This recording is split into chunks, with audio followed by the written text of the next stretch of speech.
This boy loves his life. Every day his friends at school give him face massages. At home his uncles are always shouting at him, saying that he is an incredible boy that 100% deserves to live. When he goes to his room after his stepfather gives him a chance to train his abdominal muscles, his lovely stepbrother suddenly spills a drink onto the floor, saying that the boy now has incredible tasks to accomplish. He approaches our boy and asks if he has any idea how kind he is. Our guy is moved beyond imagination, but he is too shy and does not want to show all his love, so he just clenches his fist. When he goes to school, there's a beautiful flower on top of his desk with even more beautiful messages written for him. Everyone comments on how he is not a loser who deserves to die and how incredible his life must be. When the teacher arrives and sees all that incredible handwriting, tells our boy that he is really blessed by his friends. Right after that, he hits his back against the wall. That is because one of his better colleagues came up with some new full-body massage techniques this time. Our boy thinks about using his strength to stop so much love being shown to him, because those guys reminded him of his adorable stepbrother. But he decides to accept the good deeds and gets once again the chance to train his abdominal muscles. Even his head is getting some foot massage. While everyone has fun in this wholesome environment, his cheeks are flushed, his neck is getting that chiropractor treatment, and when his cell phone falls to the ground, a guy worried about internet addiction instantly breaks it to save our boy from his dopaminergic system, being overloaded with dancing e-girls and Mamoru videos. But the moment he is about to show him the brand of his new shoes on full force, this bully appears and holds the shoulders of the wholesome friend. Everyone recognizes the bully as Nishi, and the middle of the girl's thighs are suddenly slippery. Our boy best friend is about to ask Nishi what he wants, when one of the massage boys tries to slightly scratch his head with a baseball bat. But Nishi is a trained gentleman,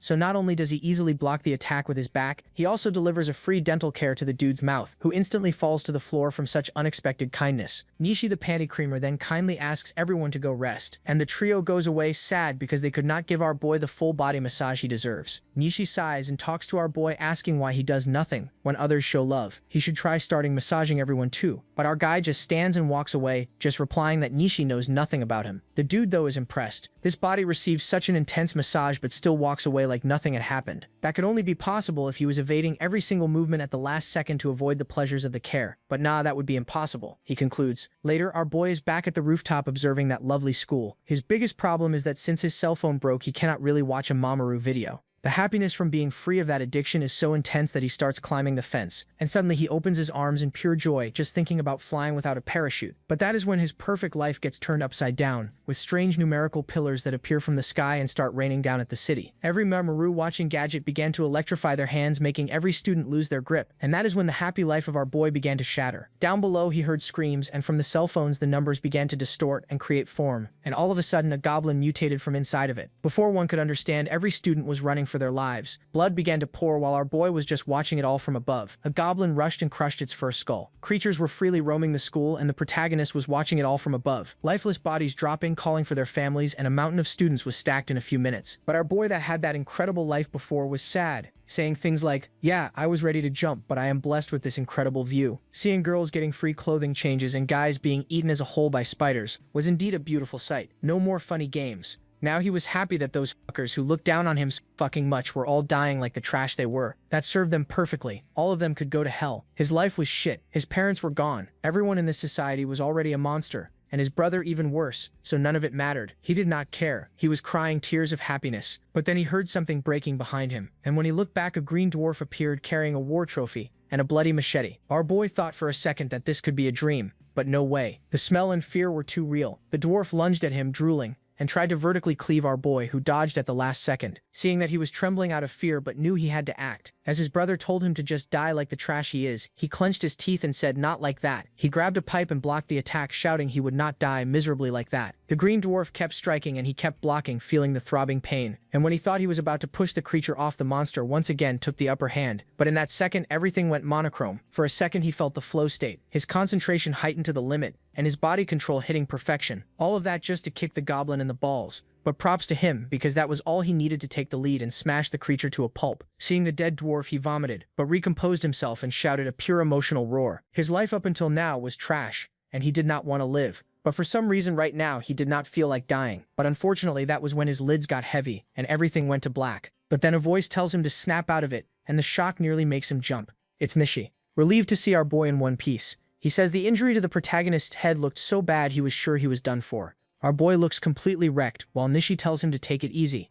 But when he looks outside, he realizes the disaster has spread everywhere. The whole city is hell. Then they hear some sobbing and find the rest of the class cowering. Funny how the tough guys are pissing themselves now, Kujo is in shock while the teacher holds her and the guy says he'll protect everyone. The PE teacher pretends to be comforting Sakura, but the guy is blatantly checking out the girl's assets.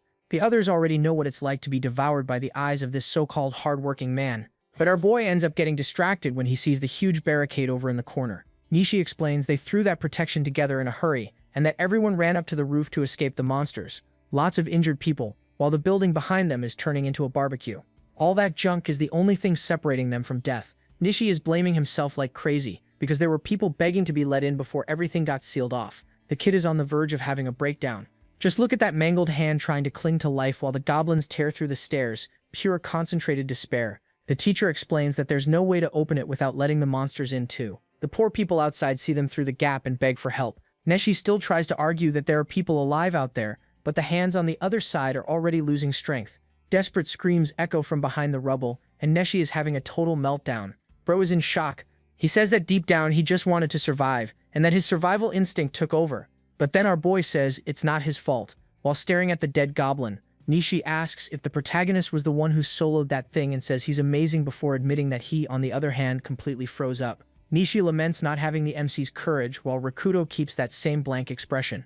The teacher yells for everyone to gather around and everyone gets startled, as he tells them to analyze the situation from the moment the monsters appeared. Sakura tries to use her phone, but the battery is just dead. Another kid says his shut off too, and the tough guys confirm that everyone's phones are offline, even Nishi's, while the protagonist is still broken. With the screen completely shattered, the teacher complains that they can't even call for help. Nishi asks what happened, and our boy remembers that the monsters came out of the phones and now the devices have all simply shut down. He stares at the piece of e-waste in his hands and realizes no monster came out of his, precisely because it was broken. The teacher tells everyone to stay quiet to keep order, and assures them that the police or the army will come rescue everyone. But Rakuto immediately tells it like it is. The guy is talking nonsense. The teacher is left speechless by the protagonist's mockery as he explains that if the monsters came from phones, the whole city is already doomed. Everyone is completely shaken, while he adds that the whole world is probably like this, not just Japan. Sakura is devastated. Some people are already starting to lose it. But Nishi says that if they want to survive, they need to get out and find a safe place. Takeda couldn't handle hearing the truth and immediately steps up to Rikuto for giving orders. Look at that bastard's little grin. He still thinks he owns the school. He grabs the kid by the collar and starts yelling in his face, but Rikuto doesn't even blink, and that emptiness in his eyes throws the bully off. He calls our boy trash again, and the rest of his gang agrees and tells him to know his place. But then Nishi steps in to try to calm things down. Sakura tries to play mediator, asking everyone to get along, but Takeda won't stop, asking if Rikuto is so scared he's lost his voice. Nothing but silence. The bully is feeling like he owns the world and thinks the protagonist is nothing compared to real monsters. He demands an answer at the top of his lungs, and our guy finally says that he's a pain in the ass. The people around them are stunned by the audacity. Teika completely snaps on the spot and cocks his fist, yelling who the kid thinks he's talking to. Nishi tries to shout for them to stop, but Rikuto has already handled the problem himself. With a quick movement, he shifts his body weight and pins the bully to the ground with a perfect arm lock. Teika's face is crushed against the concrete, bleeding and completely confused. Nishi is utterly shocked by the kid's technique, and the people around them can only watch the former leader's humiliation. Teika screams in pain, telling the extra to let him go right now. But the protagonist just lets out a sigh, finding the whole situation ridiculous. He wonders how he was ever afraid of someone so mediocre. Teika keeps yelling that he's going to kill him, but Rikuto keeps the pressure on. With those dead fish eyes and that psychopath look on his face, the bully is practically ready to beg for mercy on the floor. Then Nishi yells that that's enough, and pulls the protagonist away before the other guy's arm gets wrecked, while thinking the kid is insane, and wondering if this is really the same guy who used to get beaten up. Meanwhile, everyone around them is completely baffled. Takeda, still on the ground, is still swearing he'll kill the protagonist. But Nishi tells him to shut up because this isn't the time for petty fighting, while the loser keeps grumbling in the corner. Nishi asks Rikuto to let it go for now, and he agrees, since fighting right now is a waste of time. The bully can't accept that he got wrecked by an extra. Then Nishi looks at the teacher to get the conversation back on track, and the guy is so sweaty with fear that he can only nod. Nishi sums up the situation. There's no food here, and there's no telling when rescue will come, and he also says straight up that maybe no one is coming for them. Nishi says they need to secure food and water, and Rikuto adds that weapons would be a good idea too. Sakura timidly raises her hand and asks if there's any place that's actually safe. Our boy says it's straight. They need to go into the building and see if there's a way to escape. But then Seitu Shinjiro shows up, a kid who's against the idea because it's way too dangerous. He insists the plan is to stay put and wait for rescue. Professor Oyama agrees with Rikuto and says they at least have to check the hallway. Everyone starts panicking, asking who the hell would be crazy enough to go into the monster's den. and the cowardly teacher immediately points at Rikuto and Takeda to go scout ahead. The protagonist just accepts it in silence. Takeda is furious about the order. He tells the teacher to lead by example, but the coward says he needs to protect the one staying behind. Even the girls join in, telling them to man up. The guy is blinded by rage at the hypocrisy.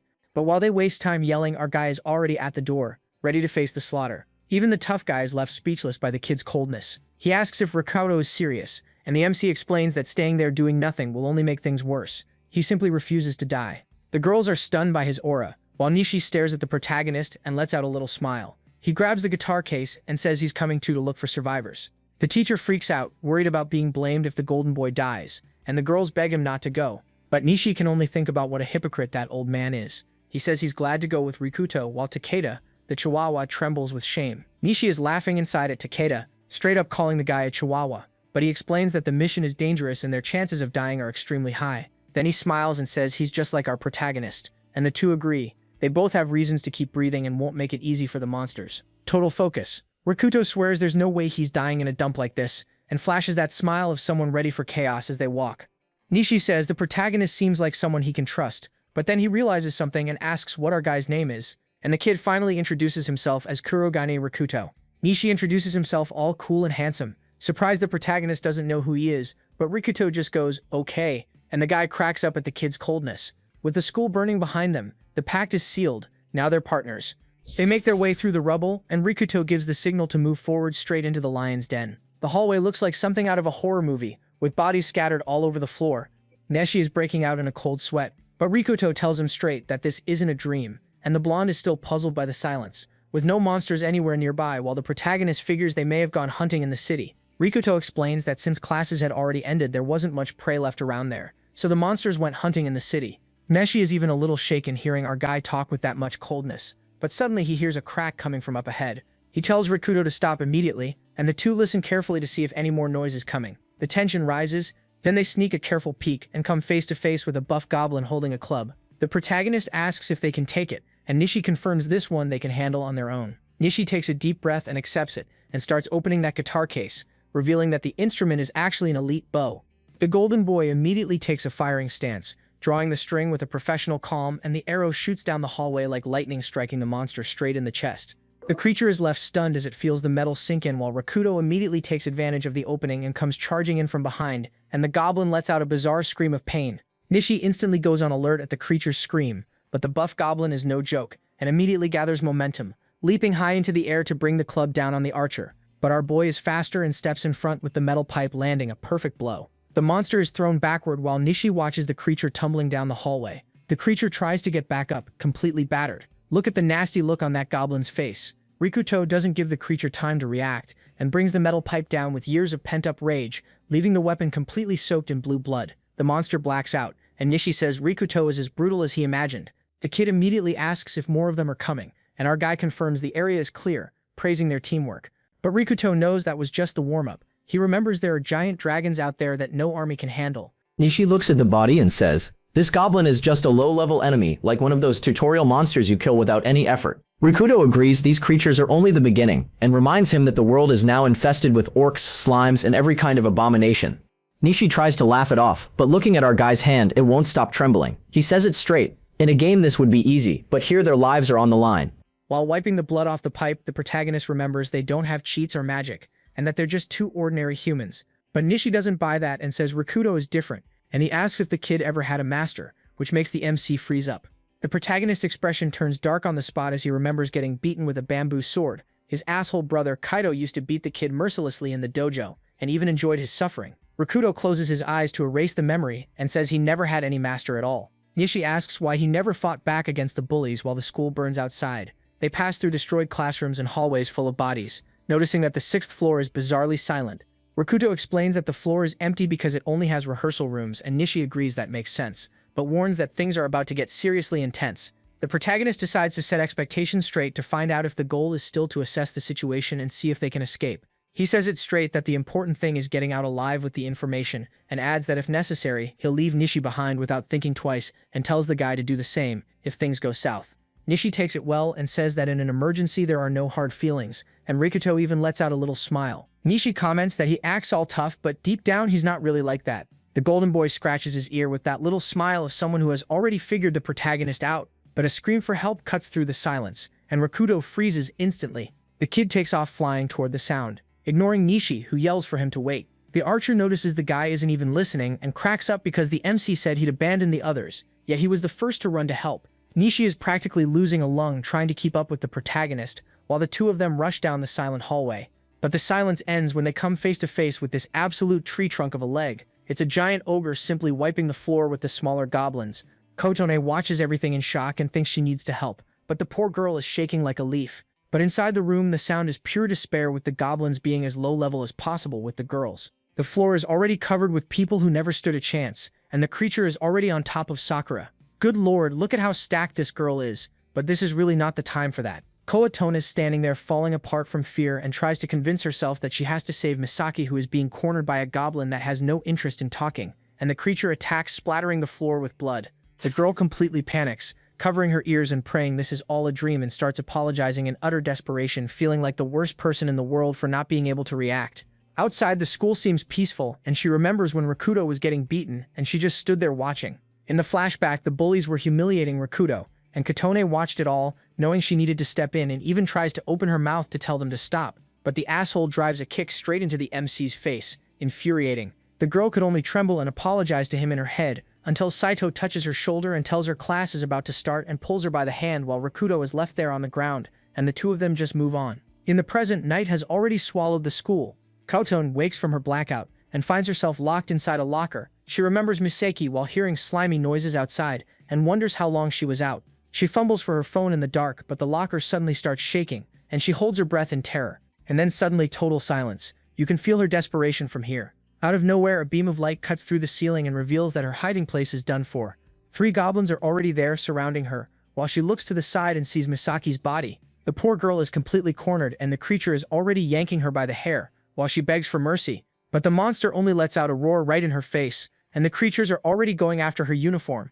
Good lord, look at how stacked this girl is. She screams in desperation, and out of nowhere, everything explodes in light. Out of breath, she begs for any kind of help. But the monsters only laugh. She closes her eyes, expecting the end. When a giant club suddenly smashes the goblin's head apart, making the poor girl open her eyes without understanding anything and come face to face with the ogre clearing the area. The creature looks like a demon with those red eyes. She's shaking more than jelly. Even the other goblins run for their lives in fear of that beast. The ogre is surrounded by goblins and starts wiping them out with that giant club in a total massacre. Kotone can only watch the carnage, paralyzed while the monster breathes hot air into her face and she shrivels up in terror. On the floor above, Rikuto and Nishi fly down the stairs while the sound of despair echoes through the building. But the ogre has already grabbed Kotone by the waist and is carrying her away like some kind of trophy. The ogre is dragging a bunch of tied-up goblins around like trash and holds Kotone as she cries and begs to be let go, but he ignores her and keeps walking. The poor girl is so shocked that she simply blacks out. Hidden in the corner, Rikuto and Nishi watch everything, and Nishi is pale with fear. He shrinks back behind the pillar and wonders whether his arrows will even scratch the skin of that war tank. The protagonist says that his bad feeling was right, and remembers that the upper floor was way too empty for a reason. The ogre starts casually walking away, dragging the goblins like they were trash bags, and Nishi realizes that they're the prey of an elite monster. The archer is in shock watching Kotone being taken away, but Rikuto starts walking, and Nishi tries to hold the kid back, but the protagonist says he's going to save her, because the girl is still alive. Nishi asks if he wants to die or if he's trying to play hero in the middle of this carnage. Rikuto looks his partner in the eye and admits that before he just wanted to jump off the building. But seeing the end up close changed everything, and now saving the girl is what proves he's alive. Nishi is outraged and asks if dying to an ogre is his big life plan. The MC doesn't even care and tells his partner to go back alone. The boy is locked in. He remembers the bullies calling him trash while his family photo is left behind in the dirt. No one was on his side, and he was alone against the world. Takeda used to say he was already dead and should act like it while calling the kid incompetent, but Rikuto says he won't be one of the living dead anymore, even if it costs him his life. Then Nishi tells him to wait a second and says he has a little sister who goes to another school, which leaves the MC confused, but the archer explains that he can't die and leave his sister alone in the world. Nishi clenches his fist, breaking into a cold sweat because if he runs away now, he'd never be able to face his sister if she were in the same situation. He admits he's scared to death, but decides that the two of them are going to save the girl no matter what. The archer asks if the protagonist is ready to do something stupid for selfish reasons, and Rikuto gives a crooked smile. The kid says it straight. Nishi's not right in the head either. Now the problem is how to face that tank without dying instantly. And the protagonist says that if Nishi fights alongside him, he already has a plan in mind. Rikuto tells Nishi to pay attention while Katone wakes up in the middle of the nightmare. She's tied to a pillar, and good lord, look at the size of this survivor's assets. The ogre even left some goblins tied up there as a food supply. The poor girl is in total shock. The monster is right there in front of her, relaxing by the fire and chewing on a human head. Meanwhile, our boys launch their attack and Nishi calls out to the protagonist to confirm the plan. Nishi thinks our boy has completely lost it, while Katone accepts that the end has come. She looks around and only sees the shadows of those who've already turned to smoke, and the ogre is still there, chewing the remains like it's an afternoon snack. The girl imagines her own body turning into barbecue over that fire, and falls into total despair, crying and begging not to die. But then something goes whizzing past the monster's ear. The creature stops dinner on the spot, sensing danger and raises its club, ready to crush whoever interrupted its meal. Katone hears a noise and freezes instantly, and in her panic, she loses her balance, falling straight to the ground, pillar and all. The creature is on top of her in an instant while she begs to be untied, but the ogre lifts the pillar like it's nothing but a twig, carrying the poor girl toward the flames. Total despair. But the monster stops when it senses a presence in the dark. Our boy has finally appeared. Katone's in complete shock, seeing Rikuto there looking like a different person.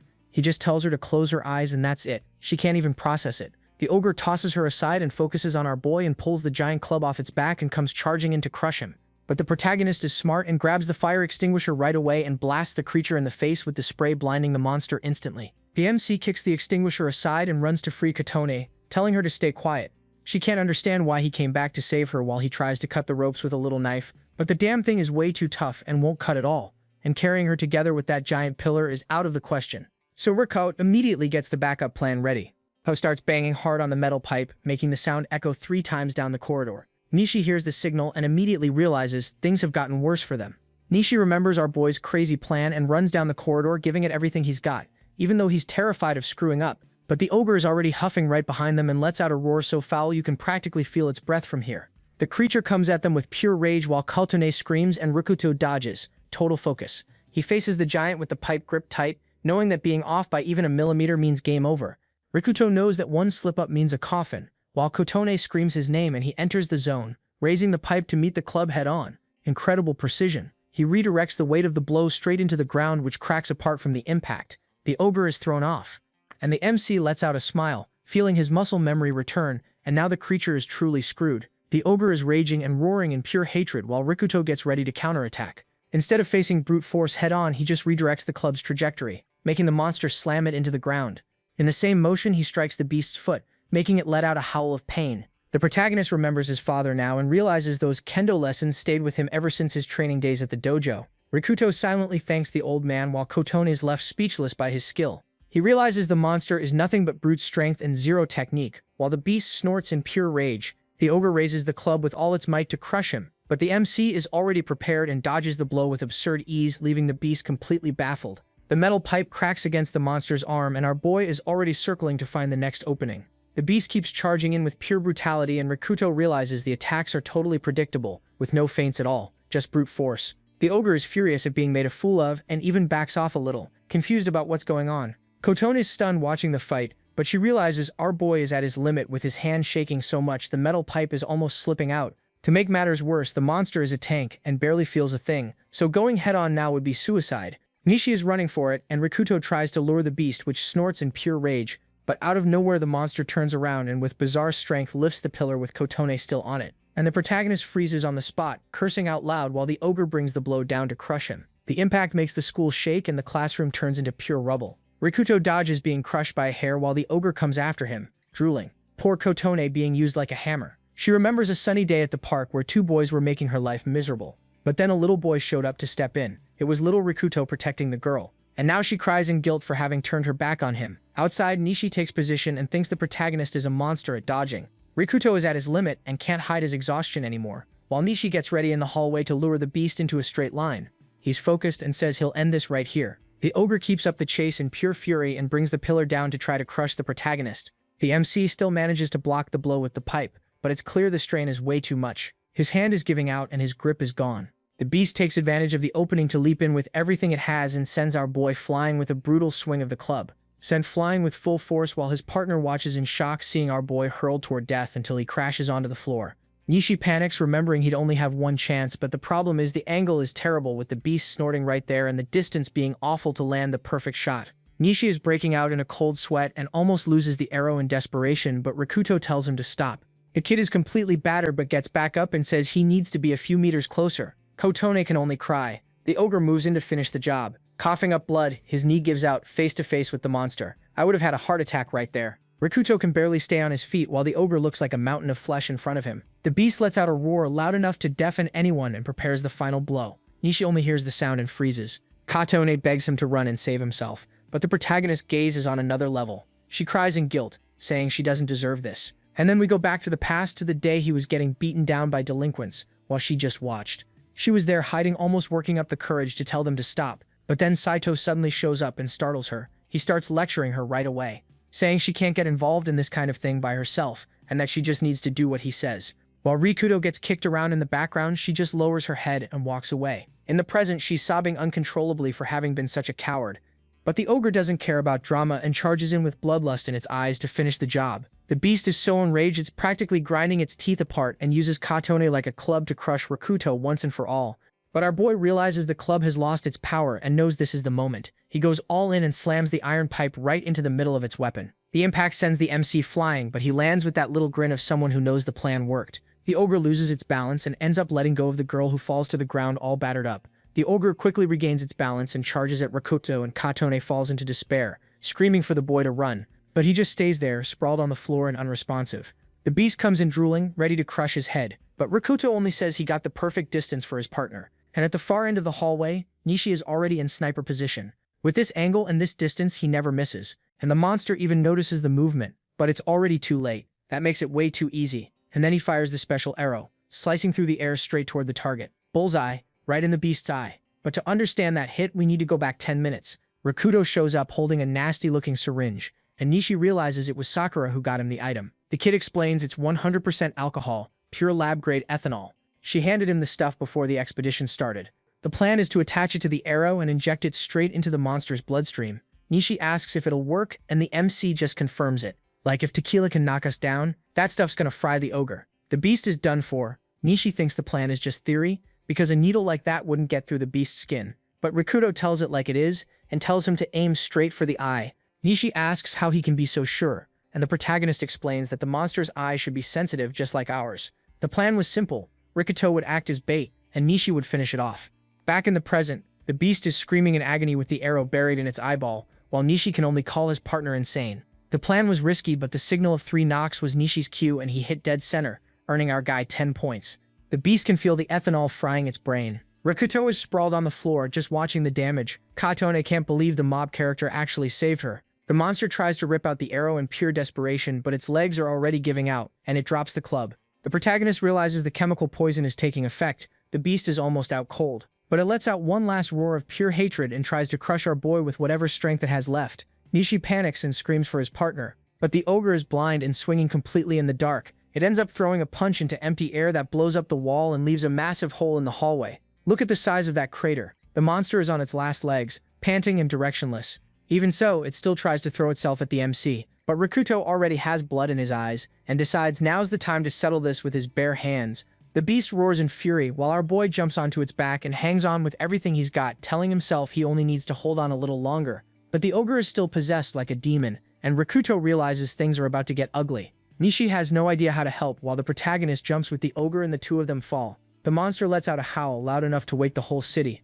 At last, the beast hits the floor and the MC just stays there, completely battered. He and Nishi collapse from exhaustion while the ogre turns into wall decor. Katone watches the two of them from a distance and cries in relief when she sees they're alive. Nishi looks at his partner in disbelief and asks if he's crazy for coming up with that plan, and if he wasn't scared, Nishi would miss the target. But the protagonist just smiles, remembering he's a national champion. Nishi says the MC is crazy as hell and starts cutting Katone's ropes. Finally freeing the girl, he asks if she's okay and if she can stand up. But she completely ignores him and jumps straight in to hug our guy, thanking him for saving her skin. That's when a light bulb goes off in Nishi's head, and he immediately starts teasing, asking what this is all about, saying the protagonist nearly killed himself fighting just because she's his little girlfriend. Nishi keeps clowning around, saying the kid's a real heartthrob, and Katone gets all embarrassed until Rikuto ruins everything by asking who she is. Nishi is left in shock, and the protagonist tells it straight that he has no idea who the girl is. She looks a little deflated but accepts that it's been a long time and explains that her name is Tachibana Katone from elementary school. She says they used to be inseparable and called each other by nicknames, While the protagonist tries to dig through his memory, he gets hit with a heavy flashback of the girl he wanted to protect and the boy he would never forgive. Flashback mode activated, and little Rikuto tries to defend the girl but ends up on the ground. The kid is completely messed up and breaking out in a cold sweat while his demon of a brother looks at him with that psychopath expression. Then comes the bizarre part, a car accident in the middle of the rain with Kaito holding a piece from the sabotage brake. His aunt and uncle and his brother were absolute scum and blood sprays everywhere. Kaito steps on his head without a shred of mercy, and that's how the light in our boy's eyes disappeared. Back to reality with that look of someone who's already given up on life. He feels a bizarre wave of nausea and almost throws everything up. His companions have no idea what's going on. As the mood turns heavy, the kid collapses to his knees trying to catch his breath. He tries to play it off, saying he's fine, but Nishi tells it straight that it's obvious he's not okay. The protagonist comments that he didn't even know they went to the same school. Kotona apologizes with the face of someone who feels like trash. But he says she did the right thing by staying away because getting involved with a bullying target is just asking to get screwed over. Kotona just stands there, eaten up with guilt. Then Nishi says they can't waste any time and need to head back now, but asks if she's up for it. She agrees, and they leave while taking in the damage to the school and check out this bizarre creature they find. It looks like the place is almost cleared of monsters, and Nishi has a suspicion that that ogre really was the school's boss. The protagonist doesn't say anything, just keeps his focus on the hallway, until they hear a noise coming from those metal doors. They shut the fire doors just to be safe and finally return to the rooftop where the survivors were. The sky is even clear, but the mood here is still heavy. And the moment they step through the door, everyone goes wild with joy. Professor Uyama comes running over, already sucking up to Nishi. But Kotone doesn't even have time to breathe because Saito immediately rushes in and wraps her in a bear hug. The guy is all lovey-dovey, saying he was worried while our boy just watches without understanding a thing. Nishi stays off to the side, just picking up on the tension in the air. Kotone looks like she'd rather be anywhere else but there.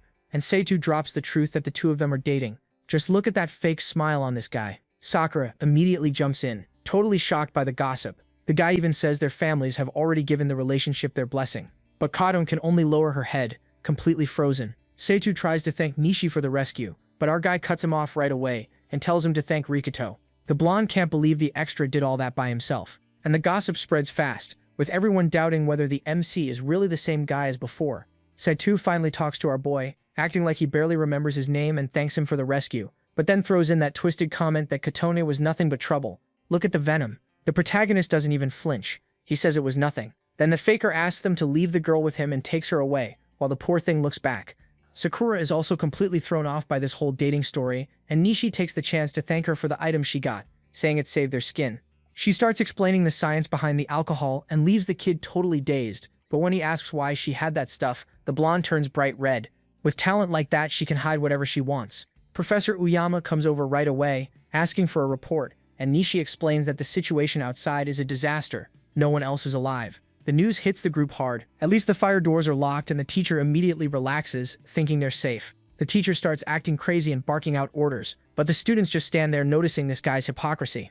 And that's how the scramble to set up the base begins, with everyone carrying boxes, trying to last one more day. While everyone stacks desks to block the passageways, the girls take care of the food supplies. Sakura checks her kit. With chemistry skills like that, I'd take any class she taught. Nishi stays off to the side, just catching his breath. But then suddenly a heavy dragging noise starts scraping across the floor, coming from a giant sack that doesn't look friendly at all. Our boy is dragging a whole pile of bodies by himself. It's bizarre seeing arms sticking out of the sack like that. Katone can only stare, shocked by the dirty work left to him, and he explains that they need to get the dead out of there before they start to rot. Katone asks what he's going to do with all those people, and Rikuto just gives her that empty look over his shoulder. He keeps dragging the burden alone and remembers that the people in the sack are the same ones who made his life hell. The bullies who beat him up, and even the teachers who pretended not to see what was happening. The MC admits he always wished everyone there would drop dead, and Kotone listens with the expression of someone being slapped across the face. But now that his wish has come true, it feels awful, and he feels like the end of the world is divine punishment for how bitter he was.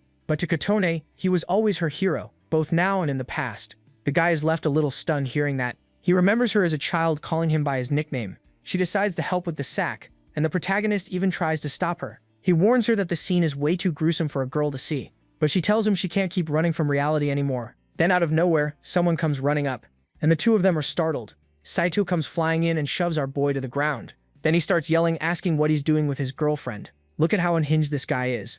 Saito says she doesn't need to do this disgusting work, while Rikuto just glares up at him. He calls the protagonist a sly bastard and says he should be ashamed of using Kotone. She tries to explain that helping was her idea, but Seitu immediately says the MC is using the rescue to pressure her. She can't make sense of this level of manipulation, and the pretty boy even says he's going to tell everyone about this incident so everyone will keep an eye on Kurogane. The guy is dead set on ruining our boy's reputation. Seitu tells her to shut up and tries to drag her away, but Rikuto just says he doesn't care and tells him to do whatever he wants. The MC goes back to work, while the rich kid laughs, calling the guy trash. He forbids Katone from talking to the protagonist and tells her to just obey, and Rikuto keeps walking without even looking back. But the girl's patience had run out and she slaps that lunatic across the face. So satisfying. Seitu is left stunned, holding his cheek, and she reveals she only put up with him because of their father's business dealings. Seitu argues that they promised to be together forever, but Kotone tells him straight that it was just a deal between their parents. Rikuto tells them to take their fight somewhere else, and Seitu immediately snaps, telling him to shut up. He starts saying she needs him for protection, but Kotone clearly remembers that he used her as bait to save himself. The guy tries to pretend he doesn't know anything, but the flashback shows that when the goblins arrived, Seitu was the first to run away and left her alone while he looked for a hole to hide in. In the middle of the chaos, he realizes it's not going to work and that the creatures are about to catch them. So the piece of trash simply sacrifices Kotone and lets her fall to use her as bait. She is left speechless, processing the betrayal while she watches the coward disappear down the hallway. Alone, she crawls into a corner just as the goblins appear. Luckily, she hides behind some lockers and stays there praying not to be discovered. Seitu starts stammering, saying it was all a misunderstanding, and tries to convince the girl that he was just desperate. But Kotone is done with this act and tells him straight that she doesn't trust even his shadow anymore. Then the guy starts going off the rails, asking if she's into Rikoto, and lets out that little laugh of someone who's completely lost it. The girl is in shock watching his breakdown while Seitu grits his teeth in rage. He screams at her to shut up and obey, and immediately turns violent, grabbing the collar of her blouse. A sharp crack cuts through the air and Rikoto stops Saitu's arm on the spot. Calm as ever, he just says he wants to work in peace. The rich kid starts trembling, feeling that the MC's aura has changed. He can't understand how the boy who used to get beaten up all the time is now looking at him like this. He tries to laugh, but he's panicking. Kotone says he's gone too far, but Seitu keeps barking that Rikoto is a freak. Then the protagonist decides to speak up and asks him something. He wants to know what this whole act is for, because putting others down won't raise his worth. Seitu is shaking all over and yells that Rikoto has no right to lecture a model student. He struck a fighting pose. The nerve of this lunatic. He says selfish people like the MC only ruin the group. Our boy looks at him with boredom while the rich kid swears he's going to beat him to a pulp. He figures out it's karate but turns his back and refuses. The lunatic laughs, thinking he won, but then Rikuto explains he's only not hitting him because he doesn't want to upset Kotone. Seitu just stands there processing the insult and explodes in rage, charging at our guy. He tells Rikuto to shut up and throws a punch, but for someone who already survived an ogre, this is slow motion. The protagonist doesn't feel even a drop of fear and dodges everything with bizarre calm. The playboy ends up tripping over his own feet and falls face first toward one of the dead bodies that was in the bag. The shock is so great that he freezes on the spot, and Rikuto just asks if he's finally decided to help with the heavy work. Seitu is on the floor clutching a broken piece of wood while Rikuto looks at him like he's nothing. Then Nishi shows up in the hallway asking what happened. The protagonist says it was nothing serious, but the rich kid is sweating cold from the dressing down he got. Nishi pretends to believe it and asks if Kotone and Seitu accept the situation. With no time for talk, Rikuto goes back to work, reflecting that Seitu was the school's genius who had never gone through real hardship. Meanwhile, the rich kid asks Nishi why he decided to show up there. Nishi apologizes for leaving the heavy work to Rikuto, and the protagonist jokes by calling him Master Archer. Nishi gets incredibly embarrassed by the teasing, and Kotone just laughs, thinking the scene is a miracle in the middle of the chaos. Now the plan is to take the last bodies to the rooftop and come back to decide the next step. Night falls over the school, and in the improvised shelter, everyone tries to relax a little. Even the tough delinquents are now huddled up there while someone brings a box of supplies so everyone can hang in there. Professor Uyama is there shouting that he's setting an example, and everyone is sick of it. Nishi and Kotone have no appetite, but Rikuto devours dinner without mercy. Out of nowhere, a scream cuts through the silence and Sakura appears furious. She tries every possible way to get the phone to turn on and shows the charger she found, but the battery won't charge even though the thing is brand new. Basically, if a creature came out of it, the device is done for. Sakura collapses to the floor. She really wanted to see the news. Kotone questions whether the internet works without electricity, and the blonde explains that the city has a backup system. She just wanted a phone that wasn't a portal, and the protagonist pulls out his own. Rikuto explains that the bully broke his earlier, but Sakura tells it like it is. Broken like that, it's useless. Kotone realizes her phone is exactly the same as Rikuto's, and Nishi is stunned that they both use such an ancient model. Just look at his dumbfounded face. But Sakura sees an opportunity and explains that this specific model is the only one she might be able to fix. That spark of hope appears, and the mood in the shelter changes completely. Then Nishi calls everyone for a meeting and lays it out straight. The food will only last 3 days and they're cut off from everything. The protagonist shows the trash weapons they managed to get. I wouldn't take on a goblin with that stuff. The archer admits they're screwed, but Sakura has a plan. The plan is to cannibalize Kotone's phone to bring our boys back to life. Sakura says she can handle it, but she's laughing nervously. Nishi even jokes that Takeda helped by destroying the MC's device. With internet access, they might find rescue or shelter. Kotone asks about the computers, but the answer is depressing. Just look at the state of those screens. Our genius is practically having a breakdown from all the stress. Nishi explains that only Rikudo's phone has a chance of working if it's repaired, and that there are definitely more people out there in the same situation. The protagonist just listens while adjusting the metal pipe on his shoulder. But for this plan to work, they need specific tools and the target is a department store nearby. Sakura confirms they have everything there and the girls get excited because they can grab food and weapons at the same time. But the teacher yells at them to stop and starts spouting cowardly nonsense, saying rescue could arrive at any moment. But Rikuto doesn't even care, and just points out that the store is right there. Our boy suggests going by car and asks the teacher to take the wheel. The guy freezes on the spot. The protagonist explains that going on foot is suicide, but he makes the excuse that he needs to stay behind to protect everyone, and says there's no way he's driving. Nishi is completely thrown off. Then Kotone volunteers to drive and leaves everyone speechless. Nishi asks about her license, and she explains that her grandfather lives out in the countryside and had been letting her drive his truck since she was little. Saito is in shock. He asks if Kotone has completely lost it, but she tells him to stay out of it, and Rikuto asks if she's sure. Our guy warns her that it's crazy out there, and that even inside a car they won't be completely safe, but she's determined not to die in some pointless way. The protagonist looks at her for a second and says, "Understood," with that rare little smile on his face. He says he's counting on her help, while Saito stands off to the side, practically exploding with jealousy. Out of nowhere, the teacher slams his fist on the table. He's furious, asking who gave them permission to decide everything on their own. The guy snaps, shouting that he's the teacher and that the responsibility is his, telling Nishi to shut up immediately. He says they're just kids and need to calm down. We wait. He points at the water supply and swears that if they ration the food, they can hold out a whole week waiting for rescue. But Rikuto starts walking toward him with that icy stare and asks if he really thinks staying put is safe after everything they've seen. Rikuto says there is no safe place anymore, while blue slime drips from the ceiling. Harada freezes when he feels the splatter. A scream for help interrupts the argument. Tammy is being swallowed alive by a giant slime. Just look at the size of that thing. The poor guy tries to breathe, but the slime has already engulfed him. Our guy doesn't waste a second and charges in while the rest just watch the kid get devoured. He drives home that standing still is asking to die and brings the pipe down on the creature with everything he's got. Rikuto swings the pipe down with all his might while trying to tear a hole in the slime. The impact is so strong that Tammy gets spat back out and hits the floor, coughing his lungs out as the slime recoils. But the thing is still intact and ready for another round. The protagonist immediately takes position and yanks a curtain from the window to use as bait. He shouts for Nishi, and our archer is already lining up the shot to finish the play. It's bizarre. The slime melts flesh but leaves the polyester clothes untouched. Our boy rushes in with the curtain and starts counting down together with Nishi. On 3, they manage to yank the creature off the poor guy. Sakura watches the whole thing from the sidelines, unable to believe the raw strength of those two. But the gelatinous thing barely felt that hit, and the protagonist explains that this monster is immune to physical damage.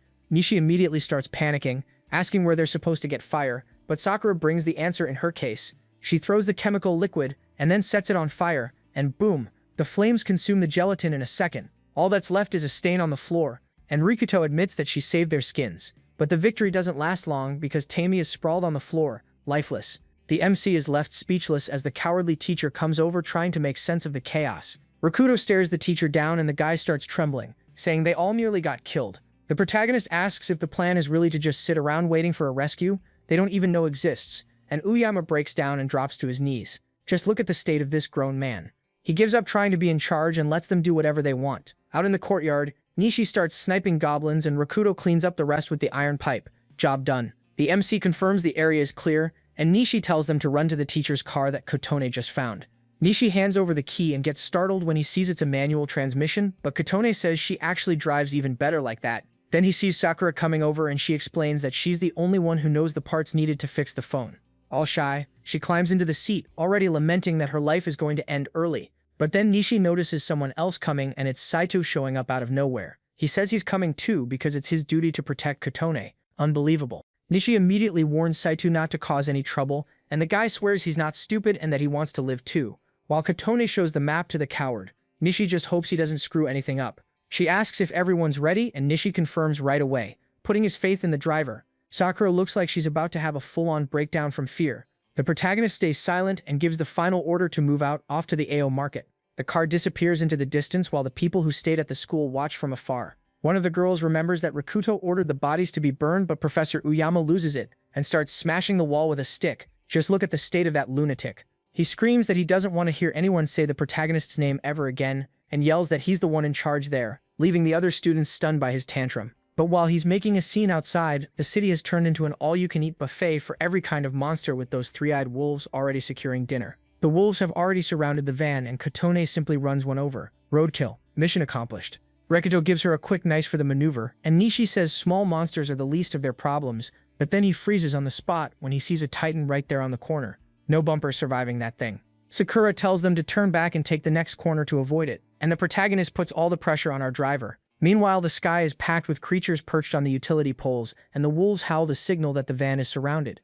Look at the feast the streets have turned into, man. The crows are already securing dinner. Nishi says it really looks like the world has finally ended.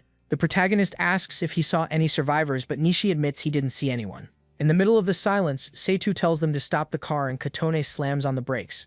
Nishi asks if the scaredy cat saw something, and Seitu points ahead and says that there's a convenience store right there where they can grab some food. Sakura suggests stopping by the store to stock up, but the protagonist says there's already food at their final destination. Seitu complains that no one listens to what he says just because they think it's dangerous, and tells Rikuto to stop acting like the leader. Nishi tries to calm things down while Sakura begs them to get along, and Kotone just lets out an annoyed sigh listening to her ex's nonsense, while the archer falls into thought trying to decide what to do. After all, there's no guarantee they'll find food, and the risk is high, and that now there's no such thing as a right or wrong choice anymore. But the MC decides that since the die is cast, he'll give it everything he's got. The MC says it straight, he won't complain about anything, no matter what happens. Nishi just gives a faint smile, thinking the protagonist is weird. Then the archer decides that yes, they are going into the store, and checks if everyone's on the same page. 5 minutes later, they pull into the parking lot. Rikuto asks Saito if this is the place. Nishi immediately takes the lead to guide the group. While Sakura wishes them luck from the car window, the trio enters the store, which is completely trashed. The scene inside is depressing, and Nishi notices the shelves are completely bare. Fresh food is long gone, but Rikuto finds salvation in canned goods, and they decide to clean out whatever's left. With their bags full of water and food, the group gets ready to get out of there. But Saito suddenly freezes, swearing he heard a strange noise coming from the back. Nishi immediately calls out, asking if anyone's there, but there's no one there. There's just a cardboard box there, and the atmosphere turns tense. They walk over to check it out, and Seitu breaks into a huge grin when he sees it's full of bread. But Rikuto tells him to stop. The idiot wants to take the credit, but the MC feels like something's off. Just look at all the blood splattered across the floor. Seitu goes pale, asking what the hell happened there. There's even a warning on the floor telling people to get out because of the monsters. But Seitu ignores the danger and thinks the MC just wants the bread for himself. Seitu is being a complete asshole as usual, yelling that the bread is his and nobody else's. But then the box opens a giant eye and a tentacled monster leaps straight onto his neck. His scream of agony echoes all the way to the parking lot, and the girls inside the van can tell things have gone bad. Sakura immediately tells Kotone to duck because some lizard men are passing by with a human head on a spear.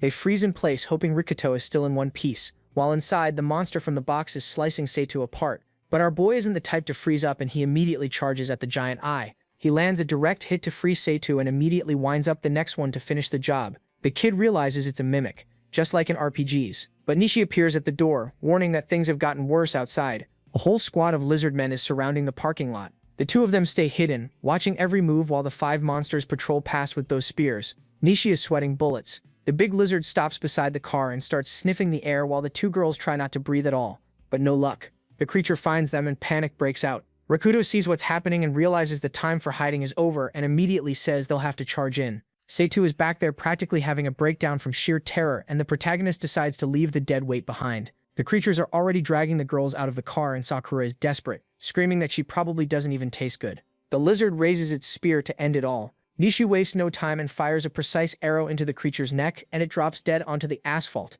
and our boy comes flying in with the metal pipe and starts beating the hell out of them. He lands a blow that sends the lizard flying and immediately yells for Kotone to protect Sakura and run if necessary. But now the protagonist is surrounded by 3 armed monsters while Nishi tries to cover him from the corner. But the beast dodges the arrow, and the archer realizes that without the element of surprise, they're screwed. Nishi realizes that if this keeps up, Rikuto is done for, and that 1 against 3 is just unfair. The protagonist faces the creatures, wondering if he's going to die there, while one of them is already leaping at him with everything it's got. But he says he won't die, lying down and blocks the blow with what little strength he has left.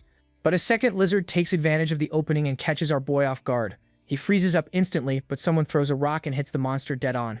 Rikuto and the monsters are completely confused by that rock coming out of nowhere. Out of nowhere, Takada appears on the roof winding up like he's in a baseball game. The kid starts pelting the lizards with rocks like a machine gun, and the beasts get dizzy without knowing where the attack is coming from. Nishi spots the opening right away and fires an arrow to end one of their careers. Another guy jumps down from above to help, throwing a right hook straight into the middle of its snout. The guy's got brass knuckles on, while Rikuto takes advantage of the opening to crush the last lizard with the pipe. Area clear, and the protagonist can finally breathe. He thanks Teicha for the help, and honestly, with all of Sakura's talent, I'd follow her to the ends of the earth. Meanwhile, the kid asks them not to leave and asks Teicha if they can come along. Nishi admits he almost bought it, but the protagonist doesn't lose focus. Everyone runs to the car and is stunned to see Katone behind the wheel. 10 minutes later, and the blonde introduces himself as Ice Tota. He points to their hideout, which is of all things a motel. That's the level of these guys' base. The girls nearly die of embarrassment, while the kid explains that it's safe there because there are no cell phones, and also makes it clear that he's not a couple with the upperclassmen. Nishi suggests exchanging information, but Saito, being the same trash as always, just walks off. Nishi apologizes and tells everyone not to mind the idiot. Saito is fuming with rage while the blonde remembers the close call when Yamaoka saved him with his fists. The kid is nothing but grateful, but Nishi goes cold when he recognizes the guy's name. They say the upperclassman is an elite delinquent involved with trafficking, the Yakuza, and even worse. But seeing the way he acts, the rumors seem pretty bogus. Then the MC asks what's in the back. Rikuto asks if he was the one who left the warning on the store floor, but he doesn't know anything about it. The blonde is shocked that they know about the warning, and Nishi explains that the plan is to fix a cell phone. The kid is happy to know there are survivors, and Nishi admits the situation is bad but asks what the two of them are going to do, while the blonde girl just stands there unsure. The upperclassman agrees right away and says he'll be the group's tank. The upperclassman asks what the kid is going to do, and the boy is fired up to help. Nishi comments that it's a good thing they stopped at the little market, but warns that continuing the trip like this would be madness. That area must be crawling with them, and Yamaoka agrees that they need to be careful. He says her safety is the priority, and Nishi admits they were too hasty. The guy offers himself up as a soldier at their disposal, and the group finally starts taking action. Seitu stays off in the corner, seething with jealousy, and in the following days the group focuses completely on mapping out a safe route. There was a lot of fighting against the creatures along the way, but the map is finally full of markings. Several days later, the journey finally comes to an end. Nishi and the protagonist get out and come face to face with the huge AO building. Sakura comments that it feels like forever since she was last here. The blonde is shaking all over but swears it's just warriors' excitement. Nishi warns that things are really about to get serious now. Meanwhile, back at the school, the harpies are slicing everyone up, and the rations are so low that it's half a loaf of bread per day. Everyone is at their limit, on the verge of madness, and the girls are already losing hope without any news from the group. Professor Oyama is there stuffing himself alone, and one of the students works up the courage to ask for a little more. He slams his staff on the ground and tells her to forget it, shouting that food is precious while everyone watches that piece of trash stuffing himself alone. Oyama also says that Rikuto isn't coming back and that he's definitely already dead. Then the guy walks up with a disgusting look and grabs the girl, telling her to devote herself to him. What a disgusting bastard. She pulls away in fear and the coward even laughs, saying it was just a joke, leaving everyone in there boiling with rage and the atmosphere at the school on the verge of exploding. Meanwhile, Raiko's group is already inside the store and notices there isn't a single creature in sight. The place is terrifyingly silent. They've already figured out that there are several types of monsters, but where there's one really strong one, the small ones disappear from the area. Nishi calls these bosses FOEs, like in an RPG, and even wonders if there's some rule controlling all of this. But Rikuto cuts off the chatter and focuses on the mission. Sometime later, they find the electronics and tools section, and Sakura freaks out with happiness at the sight of that paradise of parts. Rikuto tells Katone and Guri to help Sakura and assigns Saito and Nishi to stand guard. Meanwhile, he and the upperclassman go for a patrol, and see that the store is packed with electronics everywhere, and Sakura acts like a kid in a candy store. She immediately starts sketching out some crazy plans and explains that the phone's processor is complete trash. She even asks if they like the smell of solder, while the others just watch her nerdiness reach insane levels. But the silence in the store is making the protagonist really tense. Rikuto is exploring and spots this paper stuck up. The notice says to eliminate intruders and remove the E from the head, and he realizes it's the same kind of note as the one from the other store. He barely had time to think when the ground started shaking. Then a giant stone monster appears right in front of him, and immediately starts tracking the MC's body heat. Our boy realizes it's a golem, and the creature instantly identifies its target for deletion. The monster comes in hard and the speed of that rock is insane. The golem smashes everything in sight while the protagonist tries to find an opening. He lands a hit, but the metal pipe doesn't even scratch the rock. Our boy realizes brute force won't work, and the creature is already preparing the final crushing blow. Rikuto loses his balance, but Yamaoka appears out of nowhere with a boxer's punch. The punch cracks the creature's chest. Yamaoka asks if the protagonist is okay, The golem wavers but stays standing. The MC sees that hitting the center didn't work, and the other guy is already calling for a team attack. The creature attacks, but our guy is focused on the counterattack. He throws another heavy straight, and the punch sends the stone flying. Rikuto is stunned by Yamaoka's raw strength. Even among pros, someone like that is rare, but the golem ignores the punch and keeps coming. The creature lands a glancing blow and makes Yamaoka bleed, leaving the two of them at a total disadvantage. Then the MC remembers the note about removing the E from the head and sees the word Emeth carved into the stone. He figures out the secret and tells his partner to fall back, taking a stance to settle things himself. Rikuto lunges forward, aiming straight for the creature's forehead. He delivers a sharp strike and erases the very first letter of the inscription. The stone giant turns into rubble, instantly, just as Nishi and the rest of the group come running in. They stare at the ground without understanding a thing, while our guy explains that he followed the logic of the note. The word carved there meant truth. But by removing the letter E, it becomes death and the monster shuts down. It worked. Nishi comments that the world is turning into some bizarre fantasy RPG. Saito tries to act cool by calling the monster trash, but ends up praising Kurogane for the good work. Our boy's dynamic vision is on another level, and the upperclassman says he trusts him to watch his back now.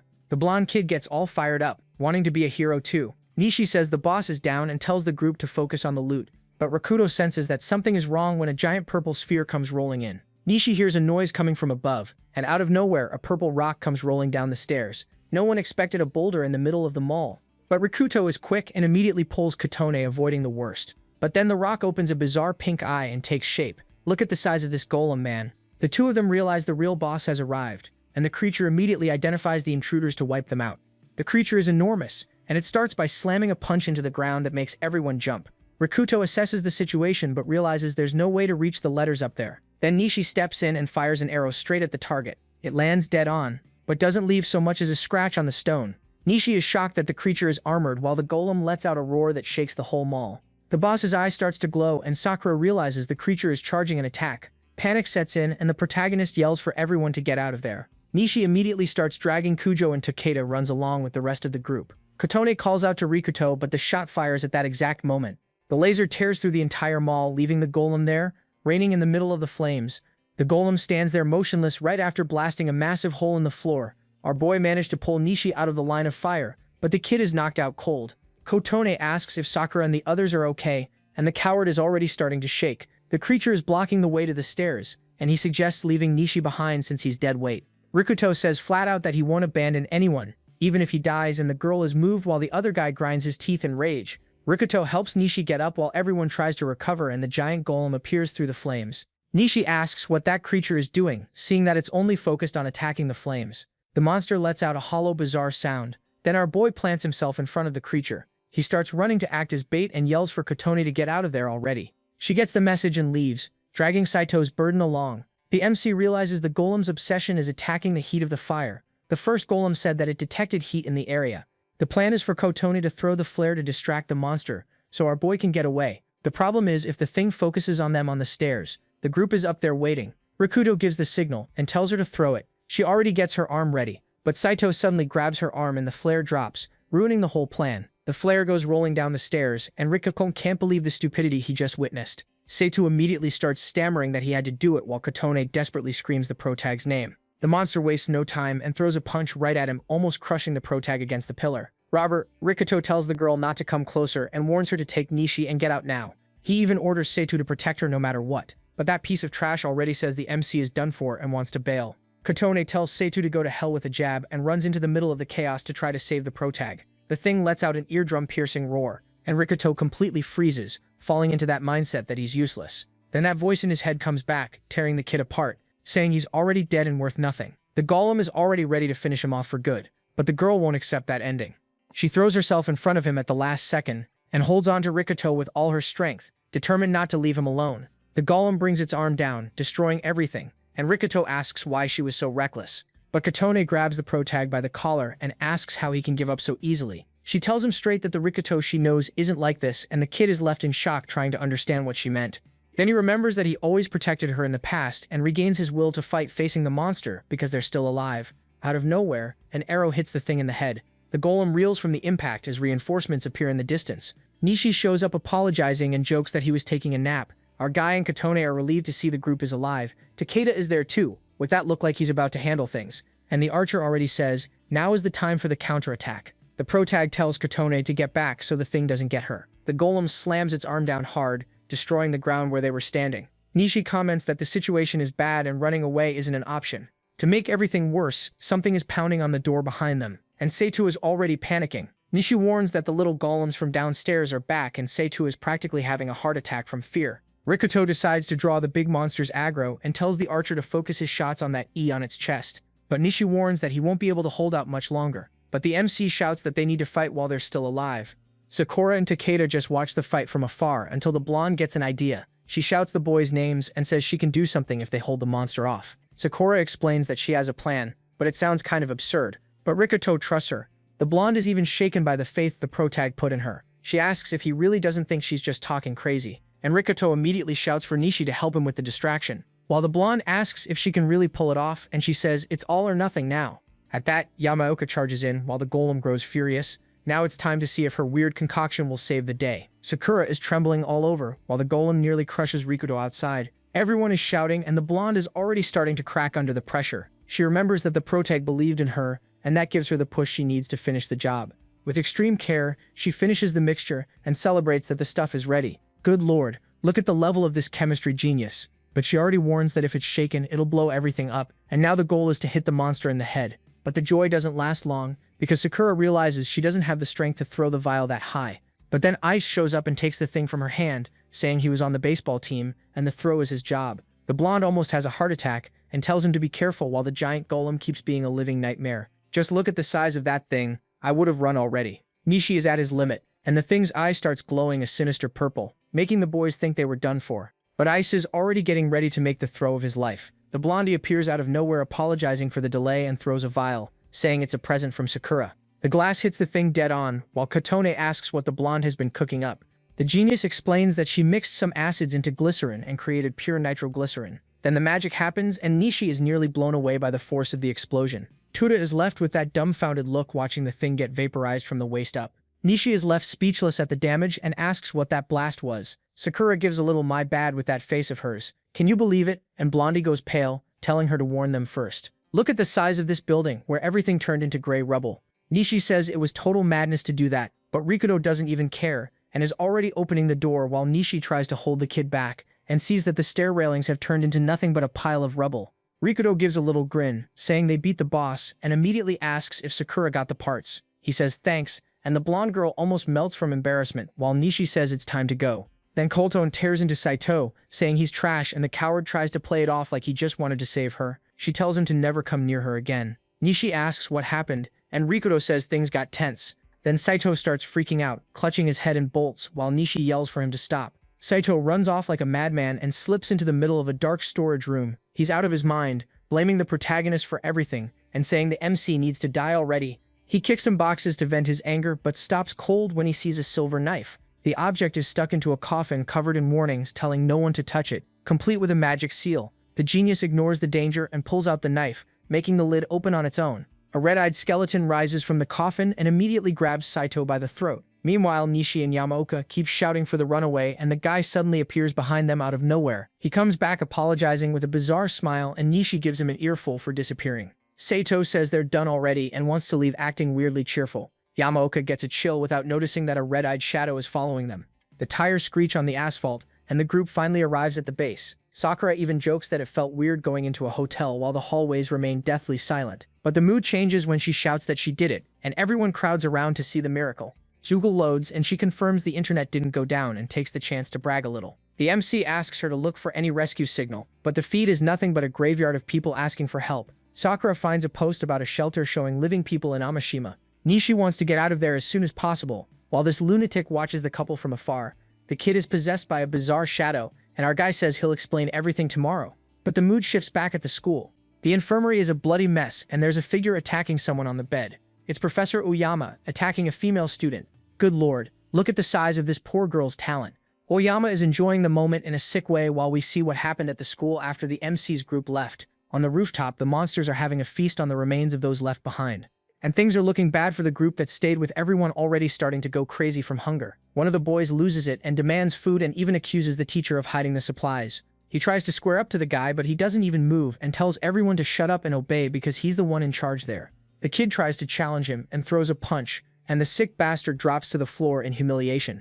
The teacher says he hates people who freeze up, and the kid is furious but can't do anything. The people around them are in shock when the maniac pulls out a knife and drives it straight into the kid's stomach, without a second of hesitation. Blood gushes out, and Uyama doesn't even wipe his face, leaving the boy to writhe in agony until he dies. Then he just says everyone better obey the teacher now. Uyama goes all in, saying bad kids need a lesson. Back in the present, the lunatic walks into the room with Enomoto over his shoulder and hums to the rest of the girls. They're all huddled in a corner, trembling, and he throws the poor girl onto the floor. Good lord, look at the size of this runner's talent. With the knife in hand, the teacher praises her endurance and already picks the next target. Kasahara panics and tries to sell out her own friend, just to save herself. Professor Uyama has finally completely snapped and pulled out a knife, saying the girls need to be good and obey the teacher. All they can do is cry. Then the guy turns to the side and sees Hayashi trembling like a leaf. The teacher asks if he has a problem and shows what happened to the boys who tried to be heroes. The kid freezes on the spot and swears he'll be obedient. Then the psycho grabs Kasamoto by the arm and drags her down the hallway while laughing. The ones left behind can only tremble, unable to understand how the world turned into this trash. In the hallway, Kasamoto tries to resist and calls the guy scum, and Uyama snaps, demanding to be called teacher. He keeps dragging the poor girl, saying she needs remedial lessons, and keeps that bizarre look in his eyes. The girl left in the room completely breaks down, while the teacher keeps acting like he owns the place with that macabre smile of someone who's lost all sense. But then hears a noise and realizes it's his car. Uyama is stunned when he sees his own car arriving and immediately starts putting the pieces together with a look of pure hatred. But down below, the mood is one of relief, with the MC's team finally back. Nishi already has the repaired phone in his hand. The girl sees them from the window and almost cries with joy, but for the teacher, their return is the worst possible news. Look at this bastard's crazy face, breaking out in a cold sweat. In his head, the kingdom he's building has no place for Rikuto. The boys ask them to open the door already without even imagining the psychopath waiting for them inside. Nishi finds the silence strange, while the teacher just stands there in a cold sweat, watching his plan to become king being threatened. The girls regain hope when they hear the MC's name, but Uyama knows that if they see the dead, he's done for. He concludes that only Rikuto and Nishi are a problem, and that he can easily control the rest of the group. The lunatic is still fantasizing about having a harem, and just look at how disgusting this guy is. What a vile bastard. Uyama walks over to the girls and warns them not to make a sound if they value their lives.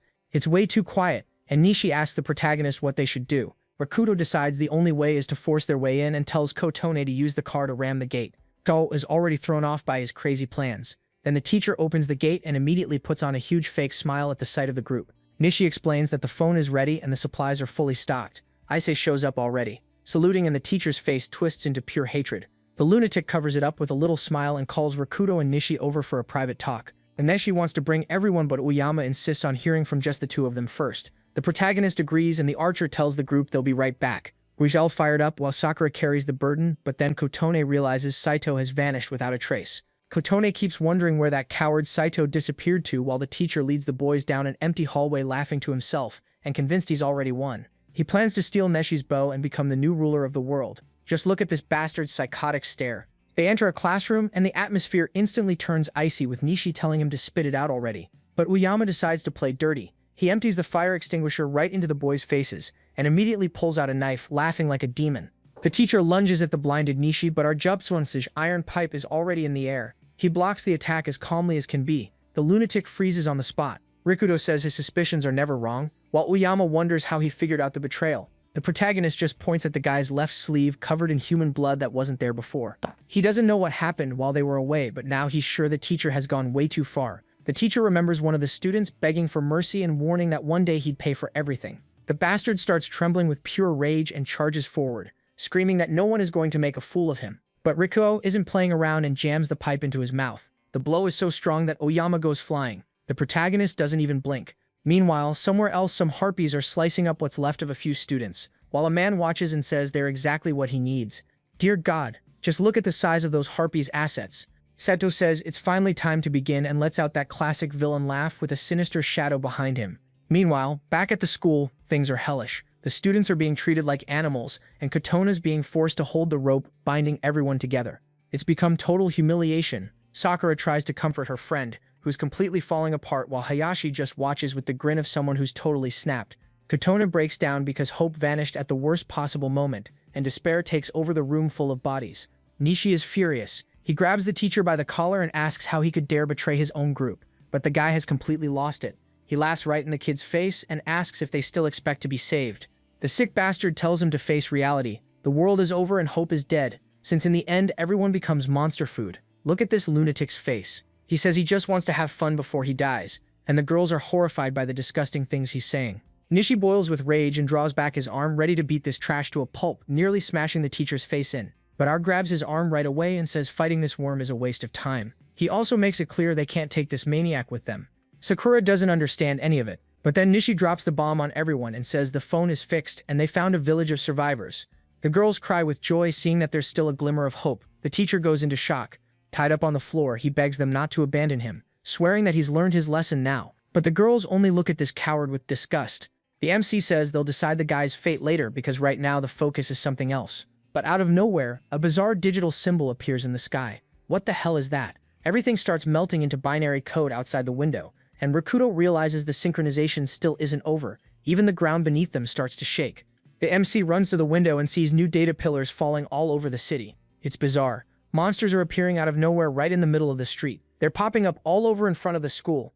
Nishi realizes that the nightmare from the first day is repeating itself, and Sakura freezes, remembering how it all began. She doesn't understand why, since all the cell phones were fried. Kotone asks our boy what to do while a winged creature tears across the sky. A harpy shatters the window and bursts in, immediately cornering one of the girls as chaos erupts in the classroom, and Nishi realizes things have gone completely to hell. Teishi is already gearing up for a fight, and our boy gets ready to face death again, declaring that there's no way he's dying before smashing the harpy's face in with the pipe. But the army outside is insane. Just look at the size of that horde coming in. Teishi doesn't waste any time either, and decks a goblin with one punch. The squad meets up in the middle of the stairs, and Isis shows up in a panic, apologizing for losing the rest of the group. But there's no time for tears. Look at that goblin popping out of the window right behind him. Neishi immediately tells him to focus on surviving, and blows the monster's head off with a perfect arrow shot. But now the danger is coming from above, with that crazy harpy diving straight at Kotone. The thing swoops past in a dangerous dive.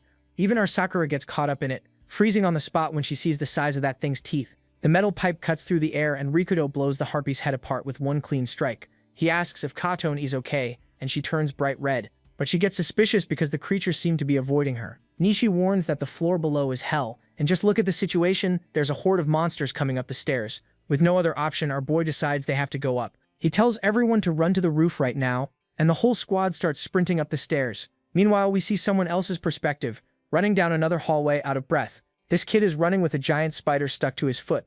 Out of nowhere, a system screen pops up asking if he wants to become a hero. He glitches out hearing a voice and clicks yes, so he won't die. The system processes everything and generates a magic sword while he feels an absurd surge of power. And when the spider attacks with everything it's got, he simply slices the monster in half. The guy just stands there, trying to understand how he suddenly turned into an RPG hero. The kid is in shock at his own power, and the girls are already treating him like a god. It's the dream harem in the middle of chaos, bro. Nishi says he's number one, and the hero swears total protection. But it's all nothing more than a hallucination. And in reality, the poor guy is being devoured while swearing he'll save everyone. In another hallway, the friendship is over. One girl abandons the other to the slime because her friend tried to sell her out to the teacher and tells her to die, while a minotaur appears right behind her. The minotaur doesn't care about the drama and swings its axe, slicing the girl in half, while her friend dies laughing in the middle of the slime. The silence in the hallways is eerie, but inside the bathroom he's still tied up, swearing he'll create a paradise just for himself. But then the door opens and Enomoto appears, calling the guy a cockroach for still being alive, and just look at this survivor's nerve, asking if he has a dream. The guy starts rambling about a perfect life and a happy family. Enomoto says she wanted to grant a wish, but since he dishonored her, she decided to show all her talent when settling the score. The teacher is desperate, begging for forgiveness, but she doesn't want to hear it, and immediately slashes his chest, leaving the guy bleeding on the floor while she laughs. She explains that he's going to pay for everything while shadows start rising from the blood. How bizarre, with the souls of the others coming back to drag the coward away. Uyama begs for mercy, but Enomoto has already snapped, laughing as she watches the blood flow. Debt paid. Rikuto finally spots the rooftop door, and Nishi asks what the plan is. We'll figure it out on the spot. And when he opens the door, he finds Sato waiting, and Nishi celebrates that the guy is alive, but with a sinister shadow behind him, he says the actors have gathered and announces that he's been waiting for our boy. Saito thanks everyone for escorting Kotone, and Nishi asks if he hit his head, but Rikuto feels that something is off, while Saito puts on that whole villain act. Then this giant skull emerges from his shadows, and the people in the back panic. Nishi realizes it's an RPG lich and doesn't understand why the thing is protecting that coward. The guy explains that he let the monster use his body to gain this so-called summoning system. Saito says it's none of their business and immediately starts summoning some bizarre thing. A data pillar falls from the sky, destroying everything, and Rikudo can only stare at the devastation. Harpies and goblins start coming out of the light, and in seconds, the rooftop is packed with monsters. Pure fear. Sakura and the blonde guy feel like their brains are frying at the sight. For our boy, the atmosphere is identical to the day the apocalypse began. And then Saito snaps, shouting that now he's the one in charge. Saito is acting like he owns the whole world, and says that for now he only controls these weak creatures, but soon he'll be commanding elite monsters. He looks at the city in flames and says that with him around, no one needs to be afraid of anything anymore. Then he turns to Kotone and says that now he's going to protect her, and that she can stop relying on trash like Rikoto. With a really twisted smile, he calls the girl over to him, but Kotone asks if he was the one who sent the monsters into the classroom, and the guy shamelessly admits it. Kotone remembers every brutal death, but Saito couldn't care less. The sicko says he only needs her. Trembling with rage, she tells him the truth, saying that he's simply stopped being human. She's seen plenty of bizarre creatures and screams that now he's the worst monster of them all. The lunatic is left in shock while the energy around him grows far too heavy. He goes into complete denial and freaks out so badly that Nishi is already bracing for the worst. Saito lets out a roar of, "This is wrong," and erupts with dark energy blasting everyone away with the pressure. Sakura and Kotone are stunned by how huge this maniac's power is, and now look at the state of him. Saito has turned into a full-on skull monster. He's there drooling with rage because Kotone chose our boy and says he doesn't need her anymore, ordering the horde to attack. Rikudo and Nishi immediately set up a defense and tell the girls to fall back while our guy starts clearing out this monster zoo with the pipe and blocks the attack of this lizard-faced creature, allowing the two of them to run for safety. Sakura screams in desperation, warning that there's a creature behind Kotone. Our boy appears and stops the blow with the pipe. Holding his ground, he gets thrown away. Kotone freezes, seeing Rikuto get slammed into the wall. Nishi and Takeshi try to help while the girls run to help the MC. Kotone and Sakura run to help him and find our boy completely battered, bleeding, and slumped against the wall. Out of nowhere, Rikuto's mind drifts somewhere else, and he finds himself back in his own room. He has no idea what's going on until he notices someone entering the room. It's Kaito, his trash brother, showing up with that mocking little grin. Meanwhile, in real life, Kotone is in tears, begging him to wake up, holding him like it's the end. Sakura and Ice can only watch in shock, convinced the protagonist is done for. Nishi tries to hold back the horde but panics when he sees Rikuto unconscious. A lizard jumps in to attack, and Takeshi intercepts it with a huge punch. The kid freezes, and the former bully tells him not to give up. He faces the monsters while thinking of Rikuto, and that gives the archer a boost. Seeing this tough guy protecting everyone like this is insane. Nishi pulls himself together and immediately takes aim at the next target. Nishi remembers that Rikuto was never the type to give up, and fires another arrow to open a path, while Ice goes all out, but the skull creature announces that the MC's heart has stopped. Then they remember that Kotone wanted to be a doctor before this hell began. She looks at Rikuto lying on the ground, and Sakura instantly turns red when she sees the scene. Kotone starts mouth-to-mouth resuscitation, determined not to give up on him. If it was only the impact that stopped his chest, there's still a chance. Sakura sees Kotone trying to save the protagonist and decides that she needs to act too, but she's out of dynamite. She explains that the creature is a lich, an elite undead, and realizes that Nishi and Takeshi won't last much longer on their own. That's when she finds the badly bent metal pipe on the ground and decides to test a new technique with it. The skull monster is just standing there watching the chaos, not understanding why Rikuto is so important to these kids. But then he gets an arrow to the face to cure his curiosity. Nishi says it straight that everyone there cares about the MC, but the lich just lets out that sinister villain laugh and says he'll send the whole group to the grave along with him. But inside Rikuto's mind, a brutal flashback is playing with Serato stepping on his face without an ounce of mercy. The kid was treated like garbage, getting beaten, and hearing that his existence was worthless, and that no one in the world would care if he disappeared. The bastard tells him to just accept it and die already, and the protagonist was almost starting to believe that was his fate. Alone in the void, Rikuto feels like he's nothing but one of the undead, and that even though he tried his best in the end, he couldn't change anything. He's ready to become a soulless body, but out of nowhere, someone grabs his hand tightly. It's Kotone, telling him that he's not alone anymore, and that a whole team is waiting for him. She calls him by his childhood nickname, and our boy can't hold back anymore, and lets a tear fall. Serato, standing there in the background, even looks confused by the change. Rikuto admits that before he didn't care if he died, but now he finally has a place to return to. In the past, he stood up to his own brother and charged at him without a shred of fear, throwing a punch straight into the idiot's face. The bastard is left in shock. The MC decides to fight until his very last breath.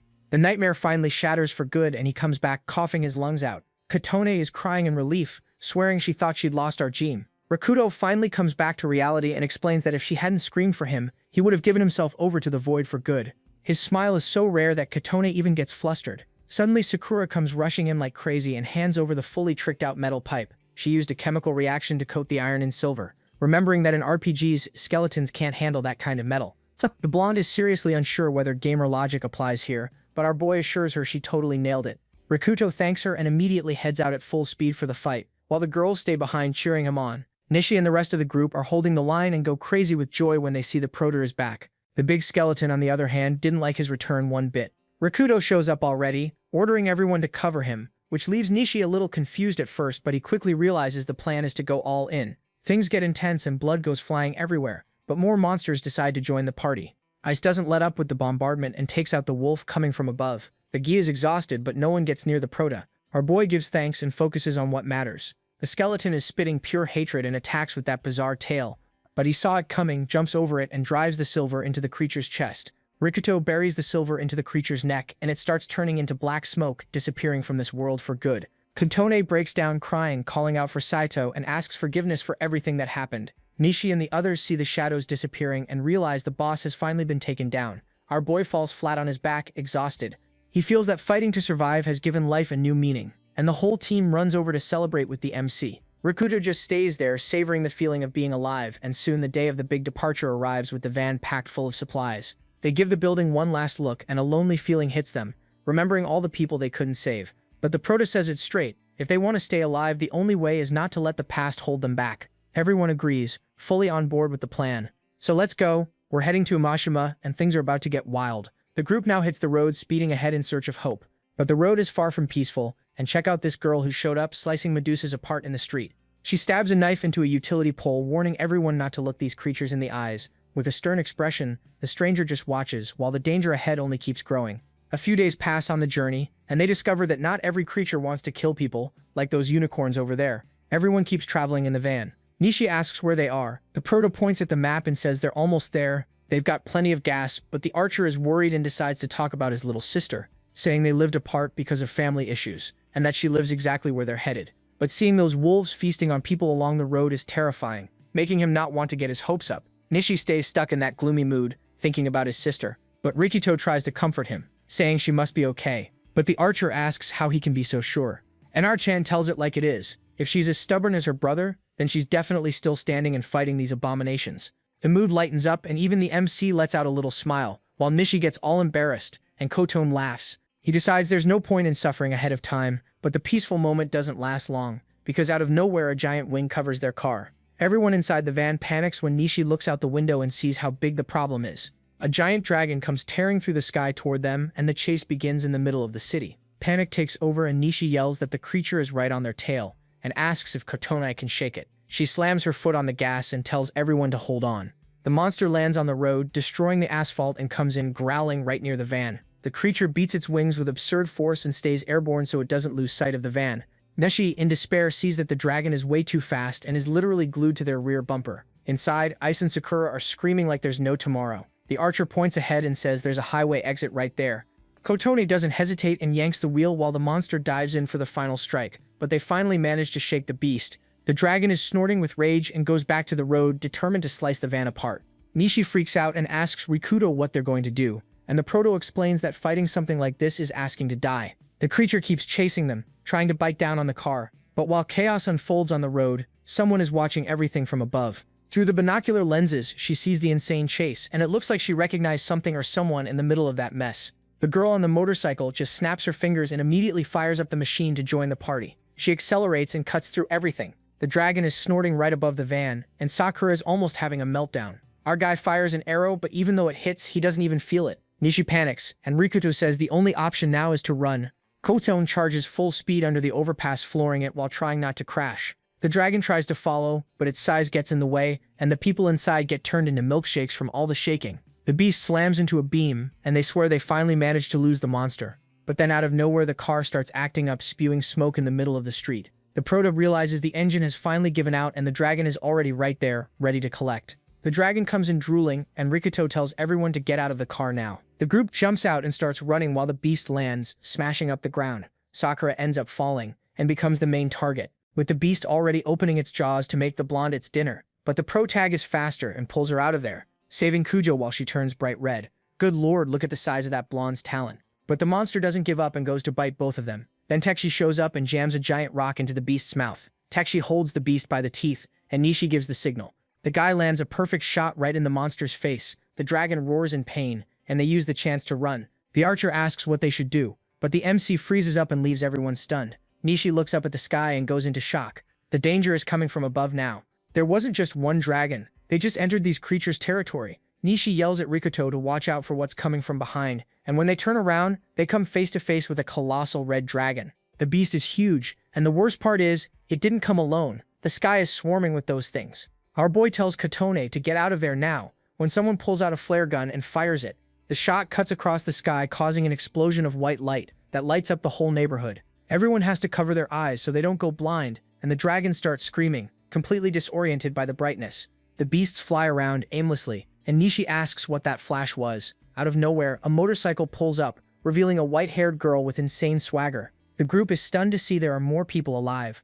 She explains that the monsters are attracted to light, but stresses that the flare is only a temporary trick. The stranger tells everyone to run, shouting that they don't want to become Wyvern Chow. Nishi asks Rikuto what they should do, and the protag decides their only option is to trust her. The biker girl orders everyone to move, and the group runs after her like there's no tomorrow. They reach the subway entrance with Nishi yelling at Sakura to pick up the pace. A red wyvern dives down in a fury at the blonde and almost chomps the poor girl before she throws herself into the station. She collapses on the ground, gasping, feeling like she's been given a second life.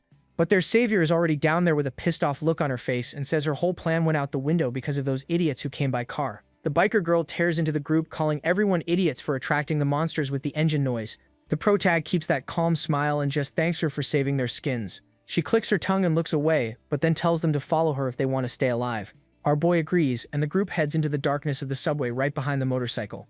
He asks if the place is safe, and she assures him they already cleared everything out. Rikuto gets a little suspicious when she says we, and Nishi is shocked to learn there's a large group of survivors nearby. Rikuto just keeps analyzing the situation, while Kotone and Sakura celebrate finally being saved. Meanwhile, the MC and Nishi stay wary, seeing that the girls let their guard down way too fast. They walk along the tracks for quite a while until they spot a light. Bro, it's literally an underground village with tents and campfires everywhere. Ice and Sakura are stunned by the size of the refuge. The group climbs onto the platform to join the survivors, but the archer feels that the atmosphere there is really strange. Looking around, Nishi sees that the mood is really tense. Out of nowhere, someone shouts Ginkgo's name and 3 brutes show up to corner her. The leader immediately grabs her coat and starts chewing her out in front of everyone. He calls the girl a brat with an attitude and asks if she wants to become the group's rice cooker. The piece of trash raises his fist to hit her, but Rikuto stops the punch in midair. Rikuto snaps out a sharp stop, and the brute is left confused, trying to figure out who this red-eyed lunatic is. Our boy squeezes his shoulder so hard that the guy backs off immediately. He asks who they are, while Kotone and Sakura can only watch with their hearts in their throats. The guy completely loses it, calling the group rebels and orders his goons to settle it with knives. But then someone tells them to stop immediately, and the whole group freezes when this new big shot arrives. This guy Hizaki asks what the point of rules is if they themselves don't follow them, and gives a little smile like he's hiding something. He apologizes for his underlings' rough welcome and explains that the guy is just worked up because of the last hunt. The redhead immediately realizes they were trying to reach Amashima and offers mutual help so everyone can make it out alive. Hizaki invites the group to join his community, saying that place is the last hope for those who survived. Rikuto and Nishi exchange a very suspicious look but end up following the guy to see what this shelter is all about. They enter the station office, and Hizaki welcomes the whole group with a huge grin on his face.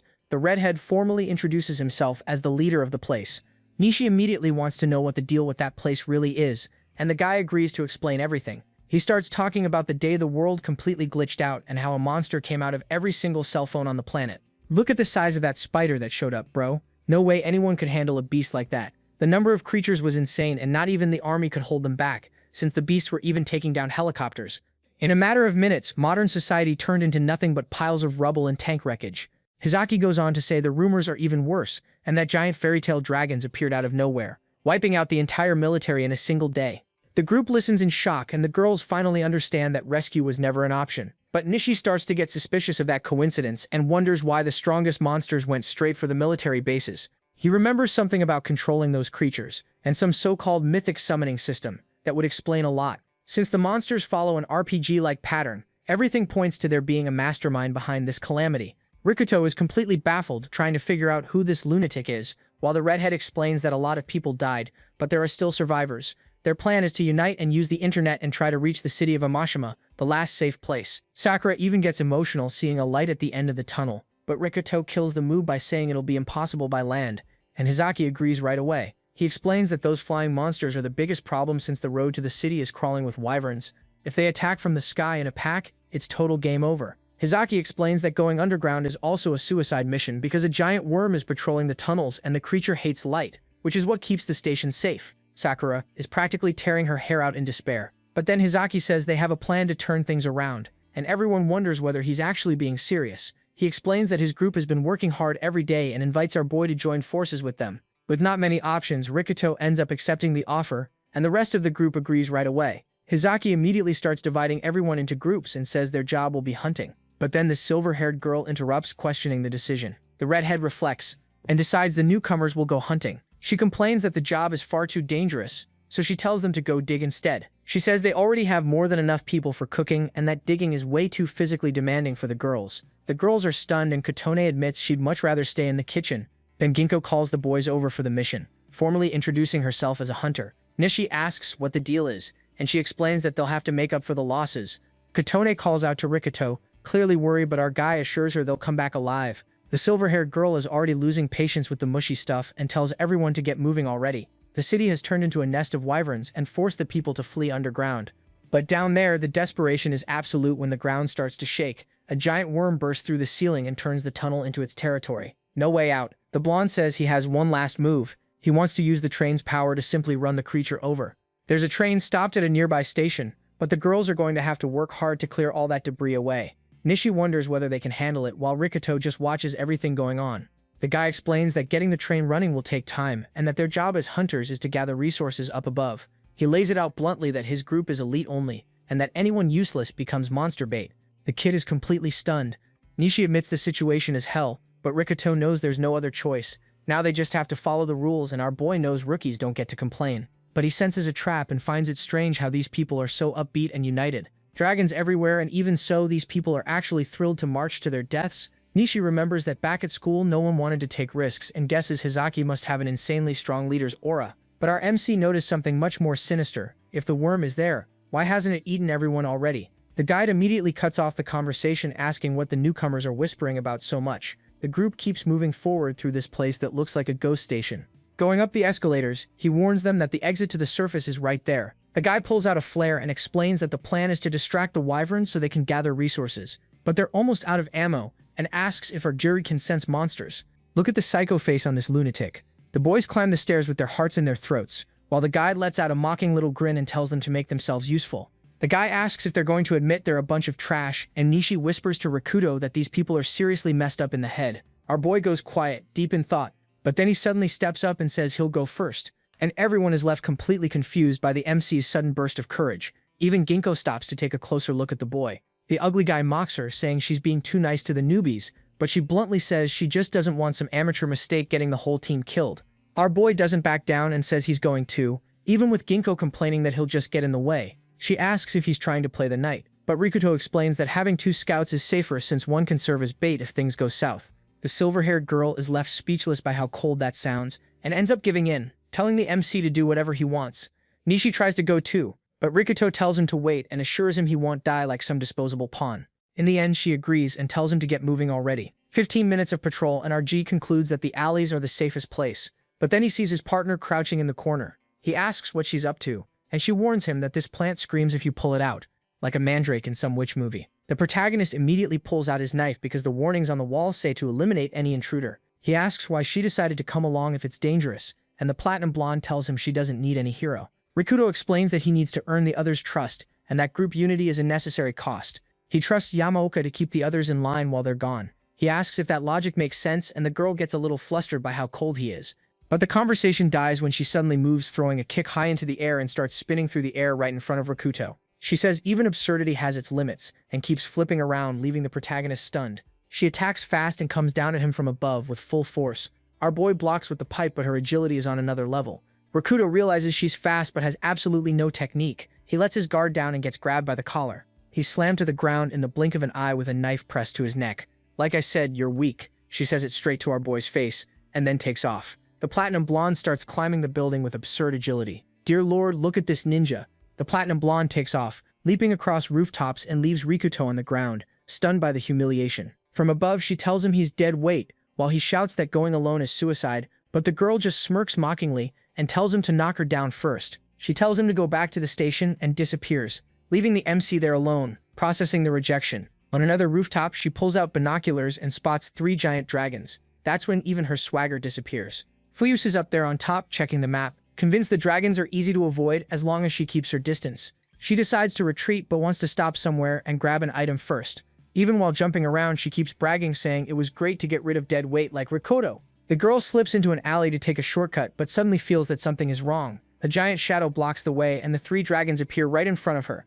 Look at the mess Fuyus got herself into with these mini wyverns, and she sees several eggshells on the ground and realizes the nest has already hatched just as one of them leaps at her. Then she remembers Arjai's warning saying it was stupid to go off alone and that logic doesn't work against them. But since she never expected anything from anyone, she ended up taking a bite to the shoulder, and now she's running away completely out of breath. On another rooftop, she pulls out binoculars and spots 3 giant dragons. She falls into the abyss feeling like she never had anyone by her side, and we see that her life at school was complete garbage. While everyone else was having fun, the jealous girls were calling her annoying and showy just because she was pretty, and saying even her eyes were freakish. They made up all kinds of absurd rumors just to isolate the girl by herself. But this whole mess started way earlier, back at this playground. At the playground, she was already sending bullies running, and the boys ran off apologizing for the beating. But when she tried to help the people who were on the ground, even they treated her like a monster. Seeing everyone run away from her, she accepted that she was a weirdo. Nobody wanted around. Back in the present, she's lying there on the ground swearing she'll never need anyone to save her. But she remembers the promise that she'd find a real friend while those creatures come down on her to finish everything. The creatures come in drooling, ready to deliver the final blow, and Fuyus had already accepted that she was going to die alone. But then, out of nowhere, a foot appears in the panel and Rikuto arrives, clearing the track with one perfectly timed strike. She goes into total shock. She asks what he's doing there, but the protag just tells her to stay still and not move.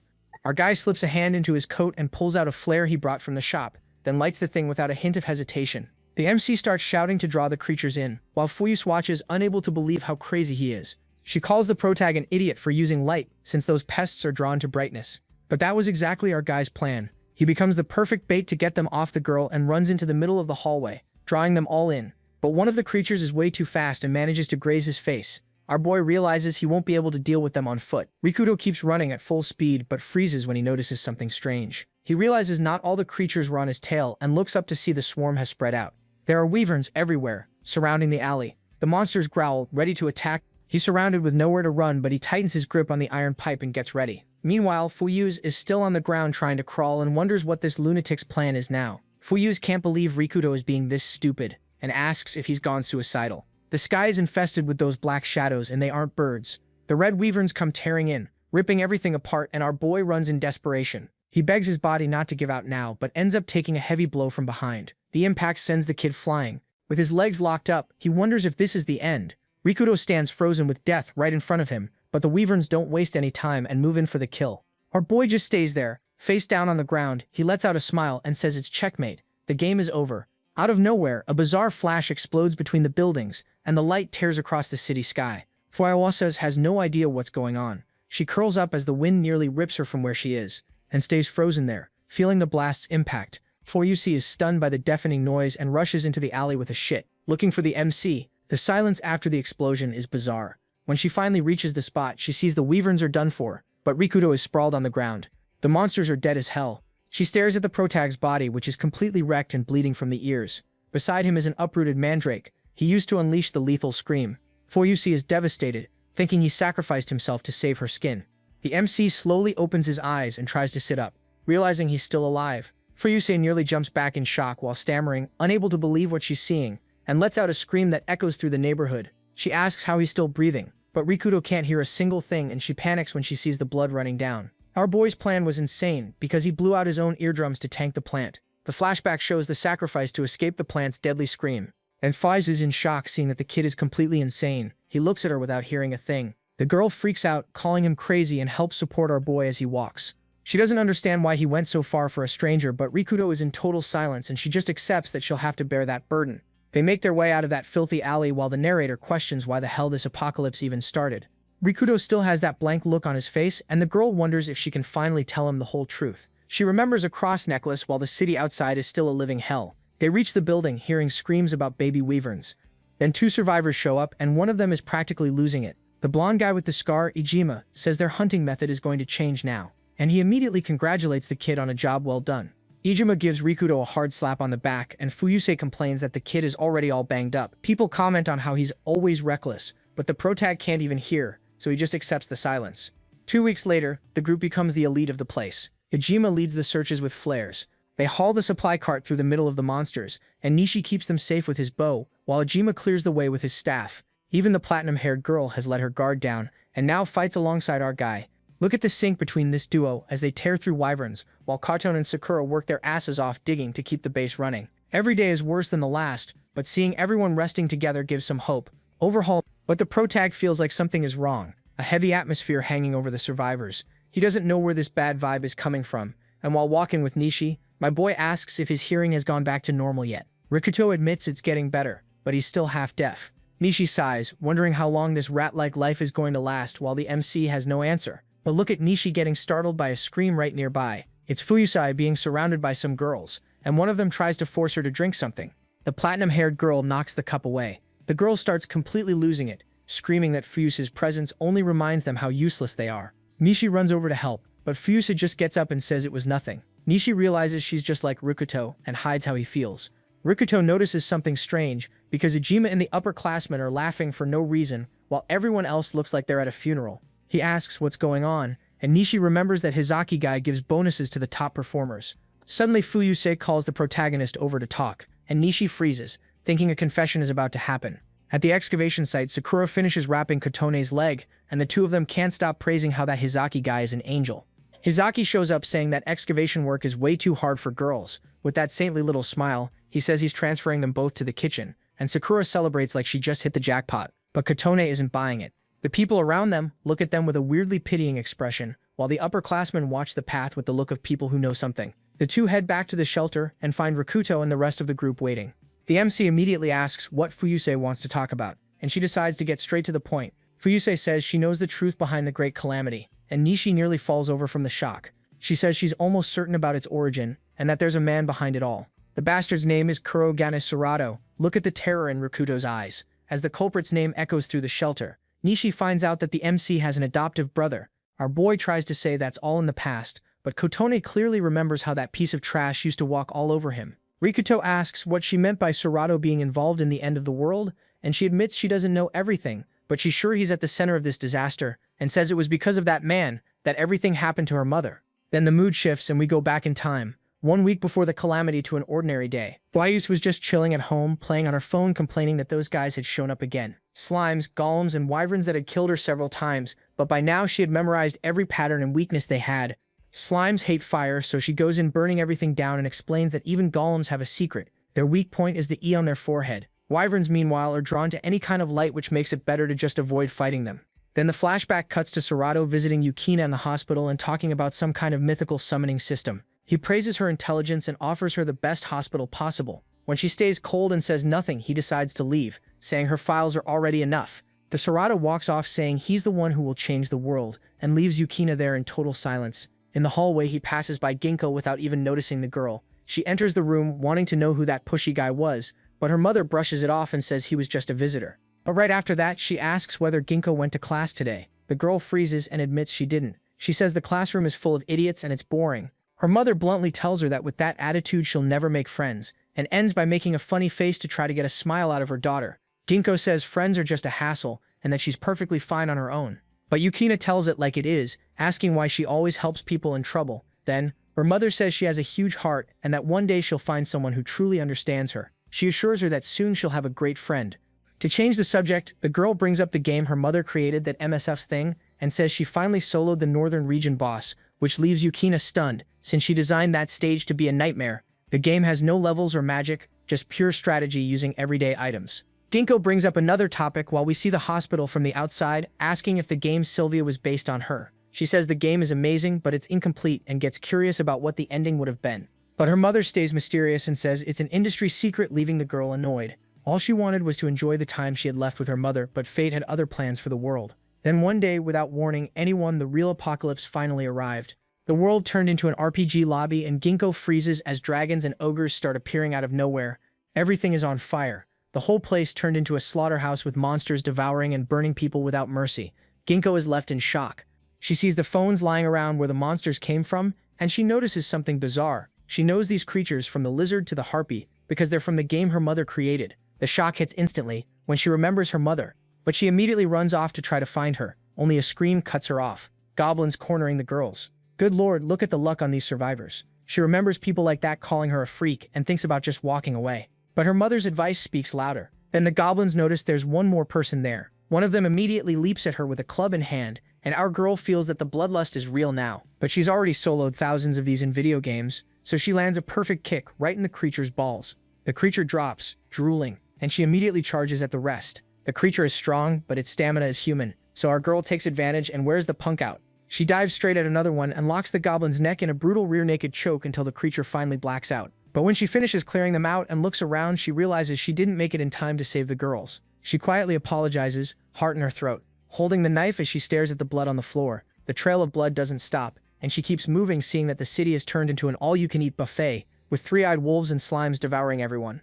Our girl reaches the hospital on a prayer and barges in, already slicing up a lizard man. The hospital is pure chaos, full of dead creatures, and she keeps running in desperation. She bursts into the room calling for her mother, but finds only emptiness and the curtain blowing.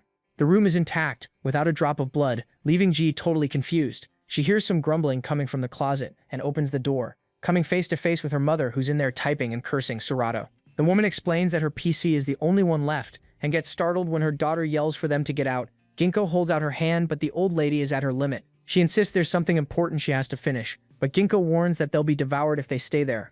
Her mother finally agrees and says she can't die there, but out of nowhere, something huge crashes through the wall, destroying everything with a monstrous claw. The two of them are stunned by the creature's size and realize it's a giant scorpion. Ginkgo recognizes the monster as a sub-boss from the game, but then the creature stomps her laptop to pieces. My PC, the old lady screams in despair, while her daughter draws her knife to protect her. It's now or never. Ginkgo tells the old lady to stay calm and leave it to her while she analyzes the giant scorpion. She remembers that this creature was a nightmare in the game, but knows it has a weak point right in its shell. But if she misses her strike, the tail will pierce her chest, and she looks at her mother, who won't stop coughing. The woman apologizes for being a burden, and Ginkgo realizes escape is impossible. She tightens her grip on the knife and charges just as the pincer comes tearing through the floor. The creature attacks, and Ginkgo tries to counterattack with the perfect timing she learned in the game. But she steps wrong on a rock, and the plan falls apart instantly. She does manage to drive the knife in, but it wasn't deep enough. The pincer comes like a truck and crushes the poor girl with full force. She coughs up blood, and I wouldn't be able to handle that. The stinger rises to finish her off and comes down like lightning toward Ginkgo. She freezes on the spot as death approaches, but Yukina looks back with a smile and jumps in front to take the hit. The stinger pierces Yukina's chest, and Ginkgo falls into total despair. Blood goes everywhere while she stabs the claw, and the creature lets out a victorious roar. The monster lets our girl go, and Ginkgo leaps up in pure desperation. Outside, the hospital is surrounded by dragons while the giant scorpion finally blacks out. Our girl runs to hold her mother and freaks out looking for an antidote that doesn't exist. The damage to her chest is fatal, but Yukina still tries to comfort her daughter with a gentle touch. She asks forgiveness for everything and says the deaths of all those people are her fault. Her mother tells her to take a pendant and reveals that it's an SD card with the truth about everything. It's our only hope, she says, coughing up blood, telling our girl to go to Amashima City. She says Serato planned this whole mess while Ginkgo begs her to stop talking. With one last effort, her mother says she loves her and that she has always been very proud. She thought she was prepared. The woman apologizes for being a burden and dies in her arms. It was all too fast and too cruel. And that's how Ginkgo finishes telling how the nightmare began. Nishi realizes that if they want answers, Amashima City is where they need to go, while the rest of the group is left somewhat lost trying to process so much information. She says they don't have to believe her if they don't want to, but Rikudo says plainly that he trusts her, and that they'll go together. Ginkgo is left speechless by our protagonist's attitude. She lets out a sigh and says he's an idiot with way too soft a heart. Meanwhile, in some office, we see a blue notebook on top of the desk. Hizaki and Ijima are having a little chat, and the redhead says everyone is making excellent progress. But just look at that villain face. The guy talks about bonuses in a sinister tone. The next day, Nishi and Rika are stuck doing the hard labor while some lazy veterans stand around laughing and acting like they own the street. It's a bizarre contrast between those who work their asses off and those who just watch. They comment that anyone who doesn't earn bonuses will be sent to the keepers, and Rikuto notices that this atmosphere is way too strange for his liking.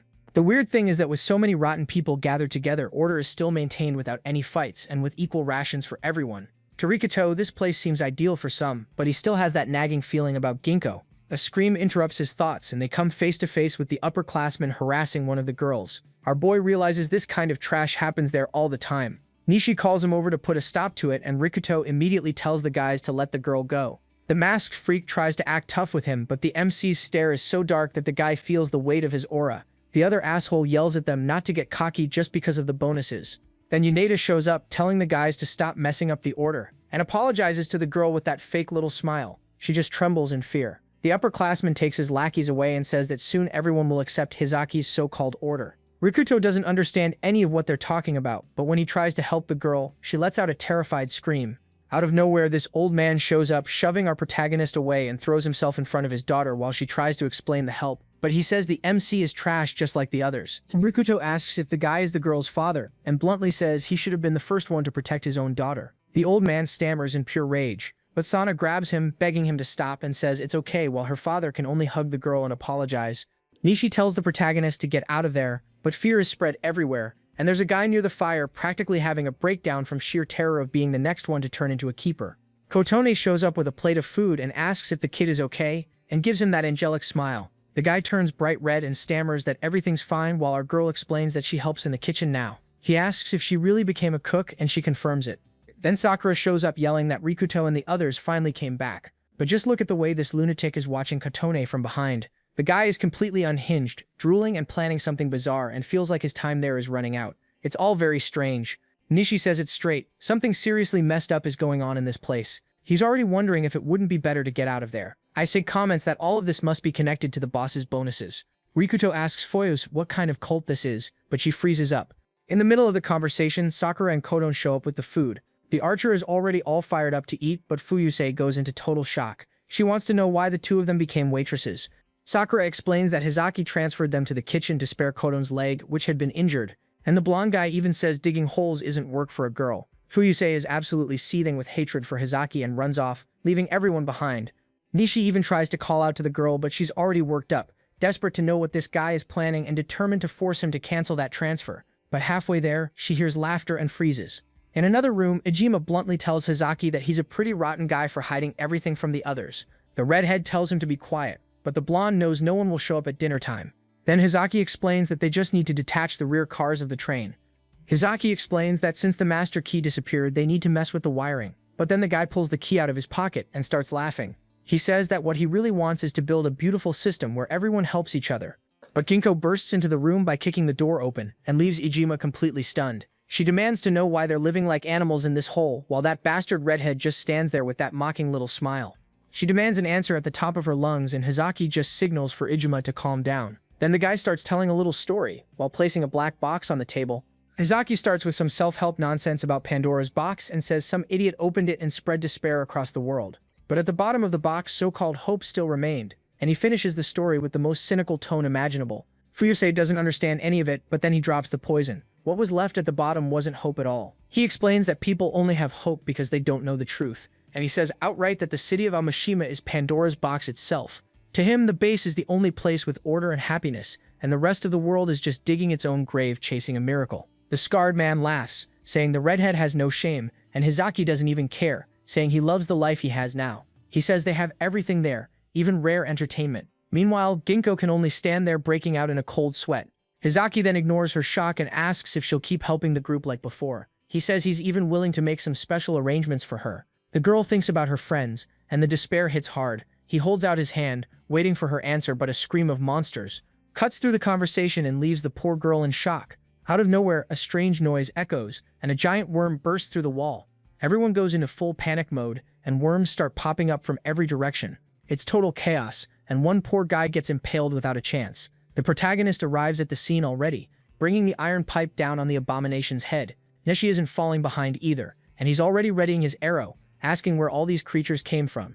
Rikuto realizes that if there are baby wyverns, there are baby worms too, while Sakura tries to run from this bizarre new ecosystem. Katone yells at her to get out of the way, and the sound of destruction reaches the bosses. Ginkgo is stunned by all the screaming and takes off running. Ijima is already getting out of there too, but the redhead stops him to talk about Ginkgo. He says she'll just end up being a burden, and with that psychotic little smile tells the guy to kill her. Ijima thinks the redhead is a psychopath, and the two burst out laughing, but Scar laments it because he wanted to see Ginkgo crying like the others. Hizaki says it can't be helped, and leaves the job to him. Meanwhile, the giant worms are terrorizing the girls, and one of them is already about to grab Sana. But then someone comes flying in with a kick, and Ginkgo lands a perfect punch right in the creature's face. Without mercy, she immediately slices the worm apart. Sana just stands there in shock while the girl faces the rest of the horde and tells her to run to the central gate because it's safe there. Ginkgo tells Sana to get off the tracks now and screams at her to get out of there right now. The girl runs off thanking her, while the platinum-haired girl knife in hand stays behind to hold the line. But the worms keep popping up and she realizes she forgot that light doesn't drive these things away. Meanwhile, Nishi and the others are in deep trouble trying not to become a snack. Nishi complains that there's not a single moment of peace in this end of the world. Then Ijima shows up, crushing a worm's head, and Hizaki arrives asking what the situation is. Weak creatures, that's what Ijima says, but Hizaki is already focused on the station's division. Meanwhile, on the south side, people are being devoured by the worms. The redhead puts on an act and decides to abandon the south side, leaving Rakuto in shock. Nishi asks if he's insane, but the guy says he's being rational. The plan is to save the useful ones, like the hunters and cooks, and leave the old and wounded behind, because they're dead weight. They were horrified. With that cynical smile, he says it's all for the sake of order. Rakuto doesn't think twice and immediately takes off down the tunnel, while Nishi says he'll be right behind him. But the path is infested, and the worms keep appearing, and the archer tells our boy not to die before he gets there. Hidden there, Ginkgo watches the protagonist heading straight for the south sector. Look at the chaos the south sector has become. People are getting snatched from every side. Sana tries to drag her injured father away, but they end up getting knocked to the ground. Sana's father is at his limit and begs his daughter to run and save herself. But a giant worm leaps at them and Rakuto charges in at full force to slam the metal pipe into the creature's face. The kid is unstoppable. He tells the two of them to get out of there while he holds things off, but the old man doesn't understand why he came to save them. He says they're burdens and that the natural thing would be to abandon those who are useless, but Rakuto tells it like it is. That's animal logic. Rakuto says it straight. They're still human and helping others is the bare minimum. The heroic moment doesn't last long because everything starts shaking and the ground cracks. Our boy looks back in shock and sees Fuyus running and warning that the place is going to collapse. But the asphalt gives way instantly and swallows the MC halfway there. He falls to the floor below, while Ginkgo desperately tries to reach him. Rakuto is rattled by the size of the hole, while Fuyus grabs his hand and explains that the worms ate away at the place's foundation and says she's going to pull him up. But she realizes the ground is far too unstable for her to hold on alone, and asks the two survivors for help. Right then, a third person appears, saying he'll help. But it's that bastard Ijima, who immediately comes in with a brutal kick to the girl's back. He says his foot slipped while the two of them plunge into the abyss, and just look at the psychotic face on this lunatic. Sana's father is in shock, not understanding what Hizaki's executioner is doing there. Ijima pretends to be upset and asks if they don't agree that it's such a shame. He squares up against the survivors and Sana's father gives in immediately. The coward leaves to report the accident and leaves the two of them lying there on the ground. But the tunnel is collapsing too, with rocks falling everywhere. The place has become a death trap, and Nishi panics, calling out for our boy. The ceiling suddenly starts cracking and the archer freezes when he sees the structure giving way. Rocks start raining down on their heads and the guys can only curl up as everything collapses.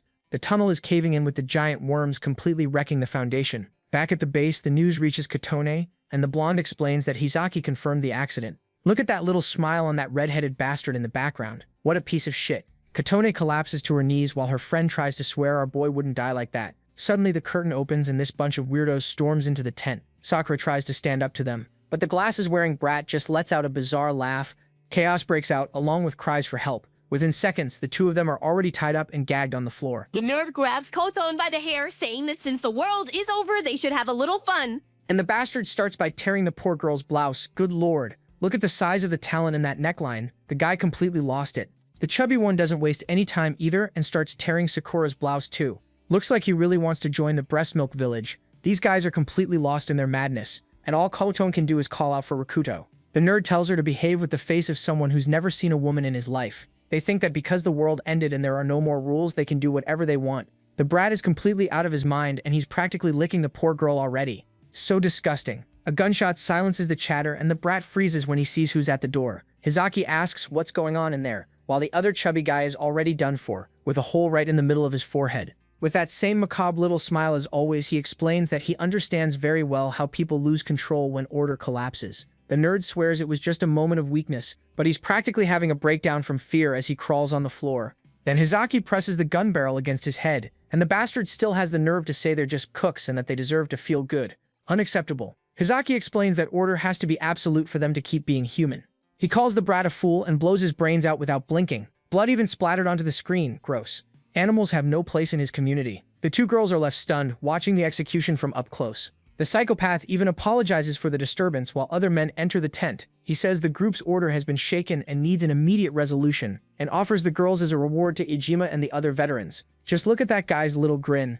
Hizaki is standing there with that psychopath smile, asking if the girls are going to cooperate willingly. But our guy is a little busy down there in the middle of the rubble. He and Ginkgo managed to get out in one piece, but they fell straight into a nest of worm eggs. Jesus, that's disgusting. The MC asks if she knows where she's going, and she explains that she memorized all the maps of this area. Rishinu says he's going to make Ijima pay for kicking them down there, and the girl decides to come clean about what goes on in that so-called community.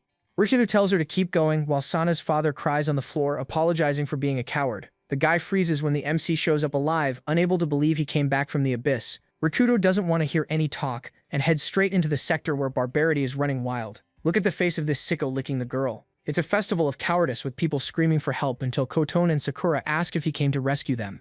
With rewards like these, I'd come back from hell too. Hizaki gives a cynical little smile when he sees Rikudo survived and immediately says the best are receiving their bonus now. The MC asks if this is what he calls order and tells him in this breast milk village to go to hell. The redhead just lets out a little laugh, saying the boy is far too young to understand the beauty of the system. Rikudo points the metal pipe at the villain, while Hizaki starts going on philosophically about what defines a human being. To him, the answer is order, and with that, the henchmen already jump in to pin our protagonist down. Ijima is there laughing at the immobilized brat, while the other veterans comment that the protagonist is dangerous for having almost dodged a bullet. But they're using Kotone and Sakura as hostages to keep him in check. With talent like that, I wouldn't want to let them out of my sight either. Hizaki gets right up close, lifting our guy's face and starts preaching that he created a utopia where people can be truly human. He even praises Rikudo's reflexes and asks if the boy wants to switch sides. But the MC just lets out a dry laugh and explains that all this so-called order is a blatant lie. While the girls watch in shock, he finishes by saying Hizaki is nothing but a soulless monster. Hizaki really didn't like being called a beast. Ijima immediately kicks the protagonist in the face, so he'll learn to respect the boss. Then the other cowards take the chance to vent their anger on the immobilized boy. Kotone and Sakura fall into despair at the sight, and right then, Ginkgo and the useless teacher appear at the door. The redhead notices the audience has grown and Ginkgo is left shaken when she sees Rikudo's condition. With a macabre smile, Hizaki explains that all of this is for order and announces that our guy will be the next keeper of the round. He tells everyone to gather and watch the show. Our guy is there on the edge, realizing things just got serious when a colossal worm rises from the abyss to feed. Total panic. Hizaki explains that the monster only stops when its belly is full and says it's straight, there's no more talking. The girls scream in despair as they see the kid in the beast's sights. Ginkgo appears, shouting for Rikudo to surrender and offers to become a slave just to spare him. But our boy doesn't care at all. He turns his back and says he doesn't need that. Ginkgo asks if he isn't afraid of dying and our boy admits that he is. But while everyone watches in shock, he remembers that he finally wants to live like a real person. The kid faces the giant worm and says he's going to defeat the beast while Ginkgo calls him crazy. Just look at that empty stare on Rikudo's face. The guy seriously doesn't care anymore. While the girls in the back can do nothing but cry, and Yoneda is already losing patience with all the talking and brings his club down on him, telling him to pipe down. Yoneda doesn't even see where it came from when Ginkgo lands a brutal kick right in the middle of his face. The bastard goes flying straight into the giant worm's mouth and the damage is massive. Our boy looks back, kind of confused, while the girl remembers her mother and decides to stop fooling herself. Now she's ready to jump into the fight with him, and the protag even mocks her, calling her stupid. But the others are already closing in to make them pay, and Hizaki says, anyone who breaks the rules has no place in his community. Rikudo wastes no time, and swings a heavy blow to clear a path, while Ginkgo comes in, slicing through everyone with her knife, without mercy. The extras are stunned by the two of them and start wondering if they're even human. Then Ijima shows up laughing in everyone's face and tells the cowards to stop shaking. He reminds them that they have the numbers advantage, and that it's only a matter of time before the two of them get tired. One of the brutes takes the opening and lands a heavy blow on our boy, making him lose his balance while Ginkgo screams his name. Another one is already on top of her, asking if she really has time to look away, and she lands a hit that knocks the breath out of him. Now the villain is hyping up the troops to finish the two kids off already. The net is closing in and the two of them are already at their limit, while Hizaki watches from the sidelines, reloading his gun with that grin of someone who's loving the chaos. Kotone and Sakura fall into despair, seeing the state our boy is in. Sana's father and the rest of the group can only watch with the look of people who've already given up on everything. They don't understand why the MC and Ginkgo are still trying to fight while everyone else just accepts being trampled.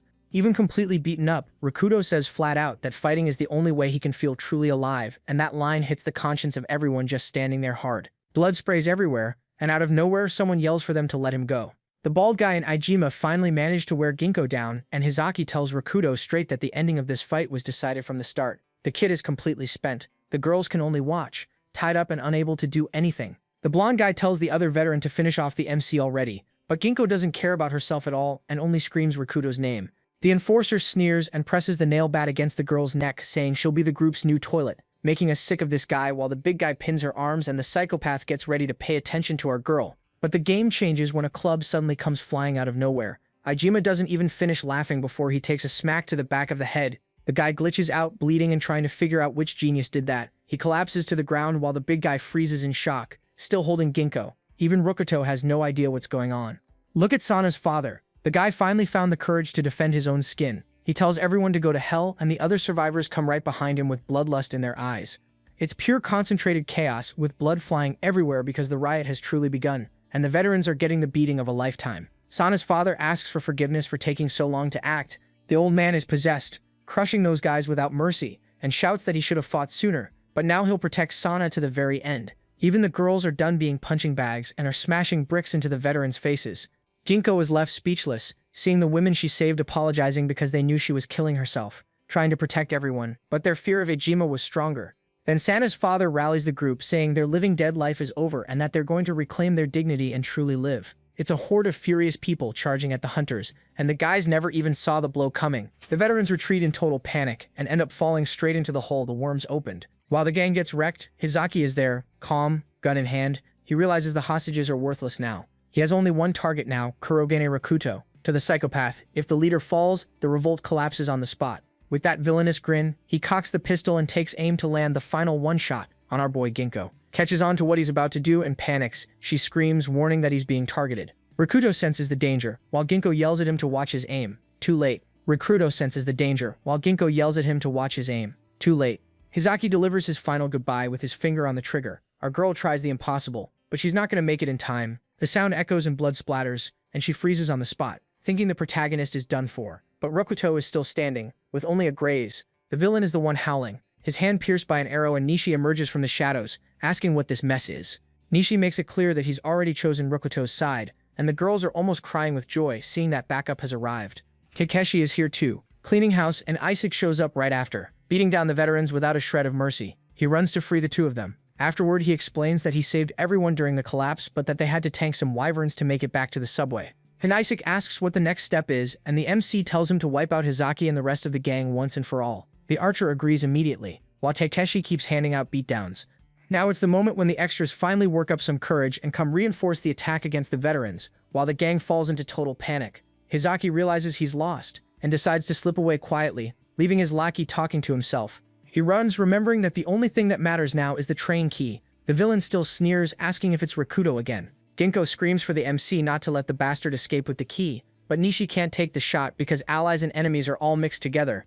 The rest can only stand there hoping, scared to death. Good lord, look at how stacked those two are. Meanwhile, Teishi keeps crushing the veterans, and Hizaki asks if the protagonist really thinks he can solo him alone. The guy boasts that his injured hand changes nothing, but the MC says he's going to win. The real one-on-one begins with Rakuto facing down the barrel of the pistol. Our boy charges in with everything he's got, ignoring the danger to close the distance.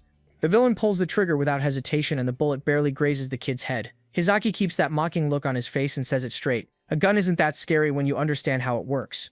Rakuto focuses completely on the barrel of the pistol, reading every movement of the villain through its reflection. He believes the trajectory is predictable, but the villain explains that the earlier shots were just to study him, like in a game of chess where he already foresaw the ending.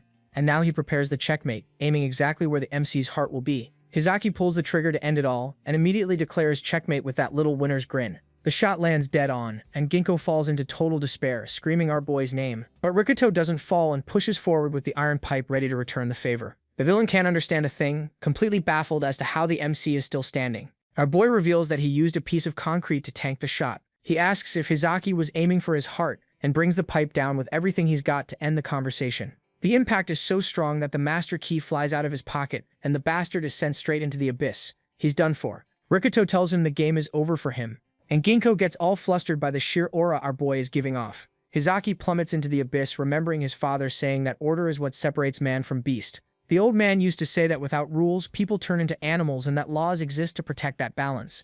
Flashback to our villain's past. While his mother cries her eyes out, the boy already has that dead fish stare, hearing that anyone who breaks order is pure evil. Cut to school, where a blonde bully is humiliating everyone. The teacher tries to intervene, but the kid is the heir of some big shot and threatens to ruin his life before throwing a punch. Everyone freezes, while little Hizaki just watches from afar.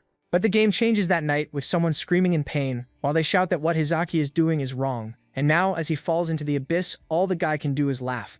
In the flashback, Hizaki goes on with that classic villain speech, saying that Rikuto is nothing but an animal in human skin. But just look at the irony. The one who ended up becoming beast food was him, and it was an ugly end, being swallowed alive by the worm. Our boy just stares into the silence below, while the villain's bootlickers go into shock. The uprising finishes off the remaining veterans, and in the middle of the chaos, Ginko retrieves the master key and can't believe it. She looks at Rikuto, who's there, exhausted, but finally free.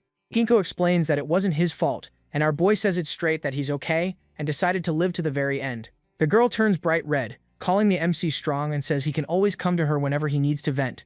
But the cute moment ends in shock when they reach the edge of the hole. The giant worm has simply vanished and left behind nothing but a pile of skeletons. Ginko can't make sense of it, since those things aren't supposed to move in the light. Good lord, look at how stacked Kotone is, even in that oversized vest, while she thanks Takeshi for lending her the clothes. Sakura is all flustered thanking the blonde guy, but then everything shakes. Nishi goes pale, asking if it's another collapse, and the missing monster bursts up from the ground. Kotone and the group are left speechless, staring at that purple mouth full of teeth that should not be in the light. Look at the size of that maw. The beast lets out a bizarre roar. Sakura freezes when she sees it's not just the big one, but that it brought a whole litter of hungry babies. The beast is on the loose and it's already making a meal out of everyone. One of the girls tries to run away while the giant worm dives back into the ground. Nishi and Ginko can't make sense of any of it, and Sakura says it might be breeding season. Not even the light can hold these things back anymore. The archer asks the MC what to do, and Ginko remembers the train is their way out since Hizaki said it was working. Rikuto doesn't want to hear any more talk and tells everyone to get out now that the tracks to Amashima are clear. Nishi steps up to organize the chaos and tells everyone to run for the train before the beast gets them for good. The survivors can't believe they're finally getting out of this crazy cult, and they take off running in the middle of the chaos. Sana helps her father walk, while everyone helps each other so no one gets left behind. Even the cowardly veterans start begging for help, and Ijima is left there sprawled out, getting a taste of his own medicine. The extra calls him trash, but the other guy says that if they leave him there, they'll be just like the villains. The guy still smiles in that bizarre way and swears he'll take control of everything again. Little does he know, dinner has arrived. The giant worm appears right in front of him, and the guy just says it's too late to save this worm now. Look at the level of trash this guy is, treating women like animals. He used to kick the poor victims toward the monster and celebrate with his buddies like it was a holiday. Look at the size of that maw. The worm comes right up, drooling over Ijima, who screams desperately for someone to help him. Too late. The monster bites down hard and rips one of his arms clean off. While the villain becomes dinner, the rest of the group crowds onto the platform, and Ginko says the inside of the train is safe. Nishi tells everyone to get in fast while this guy tries to hold the line using brass knuckles. Our boy comes in, slicing up whatever appears in front of him. One of the boys asks what they should do about the buried cars, and Ginko replies that the only way is to cut the cables and abandon them. Ginko finds the coupling to separate the cars left behind and pulls the lever with all her strength until the mechanism releases. Nishi yells for her to jump inside already, while the people in there look like they've been through hell. Our girl runs to the driver's cabin to see if they can get out now, but Coldham says the key isn't starting anything. Ginko freezes on the spot. If that light goes out now, they're screwed. But Sakura doesn't waste any time and starts opening the panel to see if the problem is in the wiring. Someone sabotaged the wiring on purpose, and Ginko grits her teeth thinking about that piece of trash. Hizaki? But Sakura doesn't get shaken at all and assures them she can fix it in the blink of an eye. While she works, the others can only wait anxiously. On the platform, Rikuto and the guys hold off the worms. In the middle of the darkness, the train is still sitting there, but Sakura finishes the job and tells Katon to start it. Now it'll work. The lights flicker and the people in the car can hardly believe it, and our prodigy technician takes the chance to show off a little. Sakura looks at the boy and realizes the mood is getting strange. She starts freaking out, saying that while she understands wiring, driving the train is not her thing. Then a shadow appears in the middle of the argument, and the teacher explains that he knows how to operate the system. But the peace doesn't last long when a giant worm appears, drooling. Nishi and Riko are at their limit, surrounded by these pests that keep popping up. Suddenly the ground explodes and an even bigger beast appears to turn everything into dinner. A desperate Nishi asks Riko what the plan is. And behind them, the train finally starts showing signs of life. The train finally starts moving and the trio runs in desperation while the giant worm almost swallows them whole. They reach the door and the girls grab the guy's hands with all their strength. They made it. Outside, the monsters are left behind as the train disappears into the tunnel. The giant beast stays there screaming in rage over losing its dinner. Riko asks if everything's okay, and Nishi confirms that even the injured managed to board. Sana's father takes the controls and the people in the car finally breathe a sigh of relief. Sakura immediately jumps in to hug Kotone, shouting that they did it. Even Nishi is all giddy, thinking the worst is over, and everyone starts congratulating each other. But the peace doesn't last long because the train starts shaking violently. A girl comes running in desperation, warning that something's wrong, and points toward the back where a giant black spike has pierced through the floor of the car. The giant worm pierces through the floor and it looks like the train has turned into a sardine can in its hands. Everyone panics seeing that mouthful of teeth coming straight at them. The group is paralyzed by the sight while he warns that the train is going to derail. Nishi is already losing it with this worm, but Riko already pulls out the pipe and runs toward the danger, and she follows him without even thinking, telling everyone to get to the next car right now. Riko runs to save the extra, while the giant worm was about to make its lunch. The kid speeds up and flies to shove the iron pipe down the creature's throat. He tells the guy to get out of there and tries to hold back the worm, which won't stop thrashing around. Just look at the size of those claws. The MC holds his ground with the pipe almost bending and feels that the weight is insane. Everyone is in shock watching Riko alone while he yells for them to uncouple the car. The kid is focused and says he'll hold the creature back. They hesitate, afraid of leaving him behind.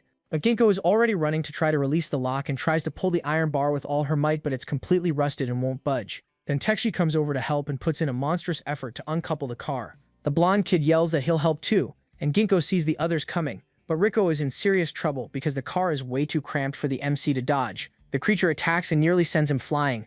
Now the whole group is united, putting in an absurd amount of strength with Takeshi and Sakura pulling with everything they've got. The pin finally gives way. Everyone cheers that the lock came loose and the cars begin to separate.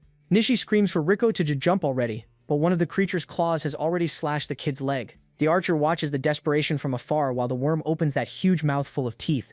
The protagonist tries to back away and Katone is already panicking as she sees Riko getting cornered. He's being dragged deeper in but squeezes the iron pipe with the last of his strength. He says he won't give up and then Ginkgo jumps back in to slice up the worm. Ginkgo comes in tearing through and drives the knife into the creature with all her might. Rikuto can't believe she came back into danger, and she immediately grabs the kid by the shoulder saying they're going to Amashima together and he won't die alone. The two of them start running for the leap of faith, while Nishi and the blonde kid watch in a cold sweat at the distance. Rikuto tells her to jump first, but the girl calls him an idiot and tells him to leave it to her, asking him to trust her one more time. The MC gives that little grin of someone who has a plan, and Ginkgo confirms that she trusts him completely. With the giant creature almost swallowing them both, they throw themselves into the leap of faith. Nishi stretches out his arm from the train, but everyone panics when they see how huge the gap is. To make matters worse, the track curves and they're headed straight for the wall. They slam hard into the tunnel wall, but Rikuto yells for no one to underestimate him and starts running along the wall to reach the car. The kid is running on the wall like Spider-Man, but Nishi yells that he won't make it. In the middle of the jump, the protagonist thanks Ginkgo for believing in him. He uses the iron pipe to push off the wall and reaches his hand out to Nishi with everything he's got. The train keeps speeding toward the exit, while the giant worm lets out one last roar of rage and is left behind in the darkness of the tunnel. They made it. They finally see the light at the end of the tunnel. The train finally comes out of that cursed darkness and silence takes over the car while Nishi is completely drained, sweating cold.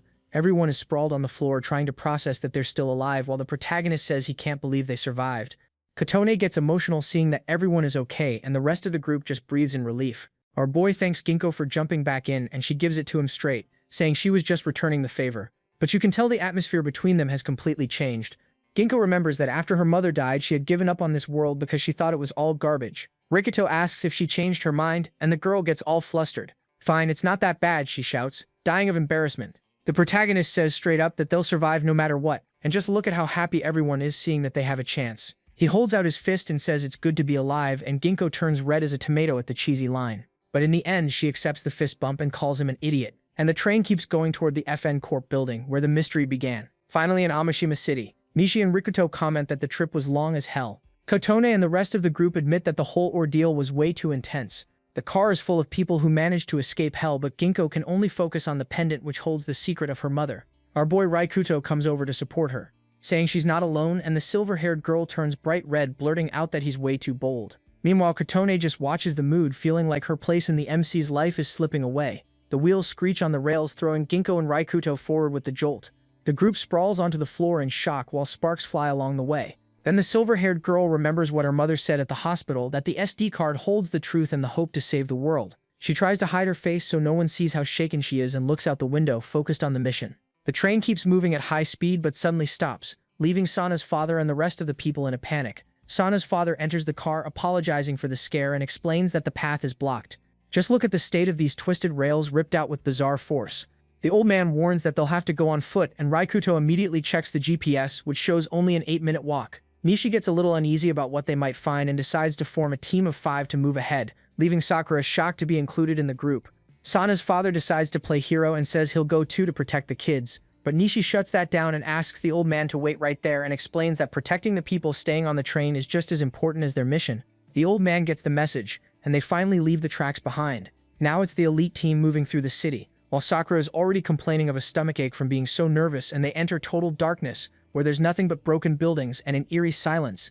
Raikuto comments that not even the big city escaped that carnage. Ginko goes on full alert, while the blonde kid is already almost pissing himself in fear. Nishi asks where the hell everyone went, but Raikuto freezes when he sees a light coming from a building.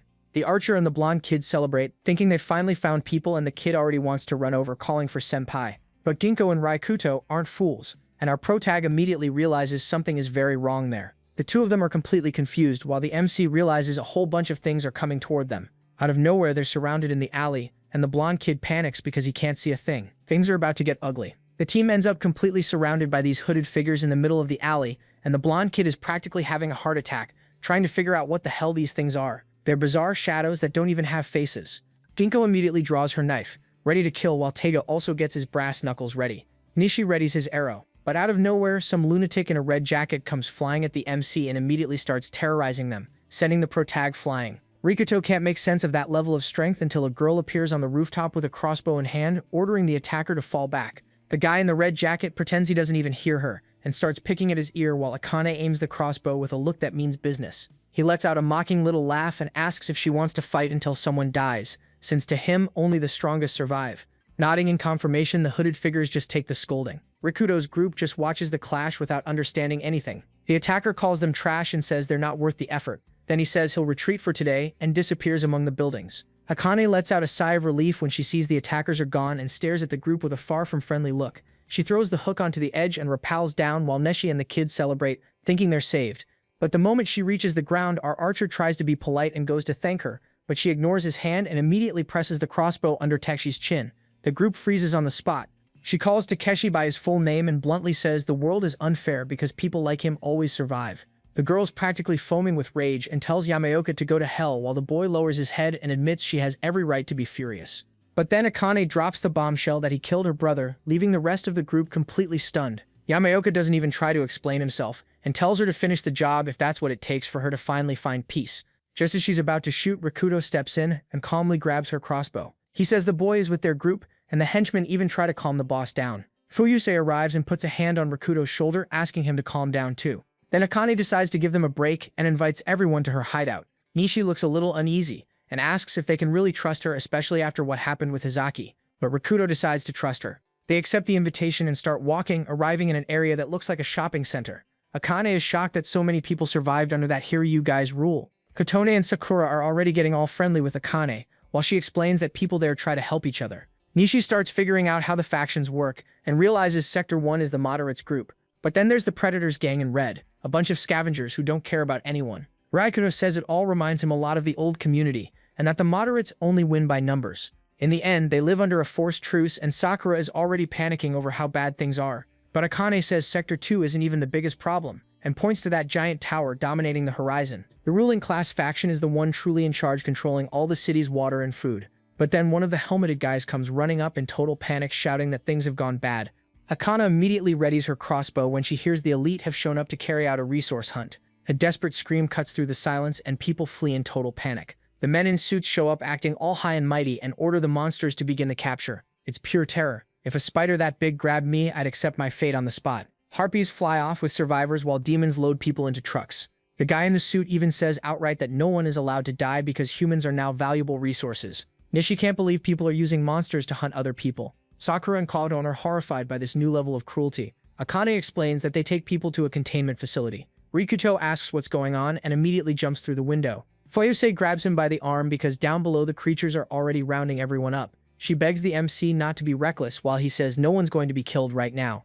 Rikuto takes a deep breath and apologizes for losing his cool. Akane says they need to run and tells everyone to get out. She tells the rest of the group to head for the shelters. Akane gets straight to the point and asks if the trio is willing to stand guard while the civilians run to safety. Nishi agrees right away and Teki just watches with his arms crossed. She gives the signal for everyone to do whatever it takes and the scramble begins. The helmeted enforcers guide the crowd through the chaos while Rikuto is already up front smashing goblins with a pipe and realizes that if they don't stop them now, the creatures will never end. Nishi arrives saying the evacuation was a success. Flares warns that the main horde is coming and the sight is enough to chill anyone to the bone. Nishi stammers that it's impossible to hold all that back, and Akane orders an immediate retreat. But the archer suddenly freezes because he heard a voice he knows all too well. He remembers Tuka right as he sees a giant ogre holding the girl while she screams for help in the middle of the chaos. Nishi goes into complete shock, calling her name while Rikudo has no idea what's going on. Nishi loses it and runs off like a madman, screaming his sister's name. And when Rikudo calls him out for abandoning the position he himself ordered him to hold, he tells the protagonist to shut up while the rest of the group watches in shock. He explains that he has an adoptive sister and that he can't abandon her, even if they're not related by blood. The kid ignores the danger and throws himself alone into the middle of the horde, swearing he'll save the girl. Just his luck, the poor guy comes face to face with this red-eyed minotaur. Man, I'd have had a heart attack already. Right then, he realizes he screwed up and already accepts that it's the end of the line. And just as the beast is about to finish him off, a flash blinds everyone. Out of nowhere, blood sprays everywhere and lands on the ground right in front of Nishi. Tekshi appears out of nowhere to save the day and immediately starts beating the hell out of the minotaur. His brass knuckles are insanely badass. He holds the beast back by the chest and lets out a roar, telling the kid to wake the hell up. While Nishi cries in guilt, Takeshi shows his mangled hand and says the mistake has already been made, but if he really wants to save his sister, Rikuto gives the kid one final push to focus on the mission. Nishi watches Akane from afar while she tortures herself over her brother's death, but she quickly tells the group to head to the base. Sector 1's shelter is basically a building under construction, and once inside, she thanks the crew for preventing an even bigger massacre. But the mood is nowhere near victorious. Nishi clenches his fist, thinking about his sister, who's still missing. Rikuto asks if the central sector is really using the monsters as weapons, because until now, we thought they were just some random invading force, but the truth seems way more bizarre, and the name of the bastard behind all of this is Kurogane Kuroto. The revelation leaves the whole group in shock. Just look at the hatred in Ginko's eyes when she hears that name. Kotone can't even hide her terror. Akane sees that the atmosphere has gotten seriously heavy, and Rikuto comes clean that the guy is his cousin. He wants to know exactly what Kuroto did. The leader explains that the city now has a new owner. Basically, all those bizarre monsters now obey that guy's orders. It's some seriously dark stuff. Akane explains that the kidnapping group was just borrowing Kokoto's monsters, and Nishi can't wrap his head around how a human is controlling that pack of creatures. With that army, they've taken over all of Amashima and stationed monsters to watch every corner of the central sector. Sakura is furious that they're hoarding all the food. While Saito starts to panic, she realizes FN Company is right in the snake's nest. Akane says the only option is to accept it and live in fear. But our boy stares her down and says there's no way in hell he's accepting that. Nishi warns that this isn't the time for personal revenge, but the MC says it straight. Taking down Kuto is the only way everyone survives. The whole group is stunned by what he's saying, as they stare at the food boxes that are almost empty. Without producing anything themselves, it's only a matter of time before everyone's done for. Akane looks away and laments that the former leader would have had the answer to that. The man's name was Shirasaki Genya, but he was captured during a resource hunt.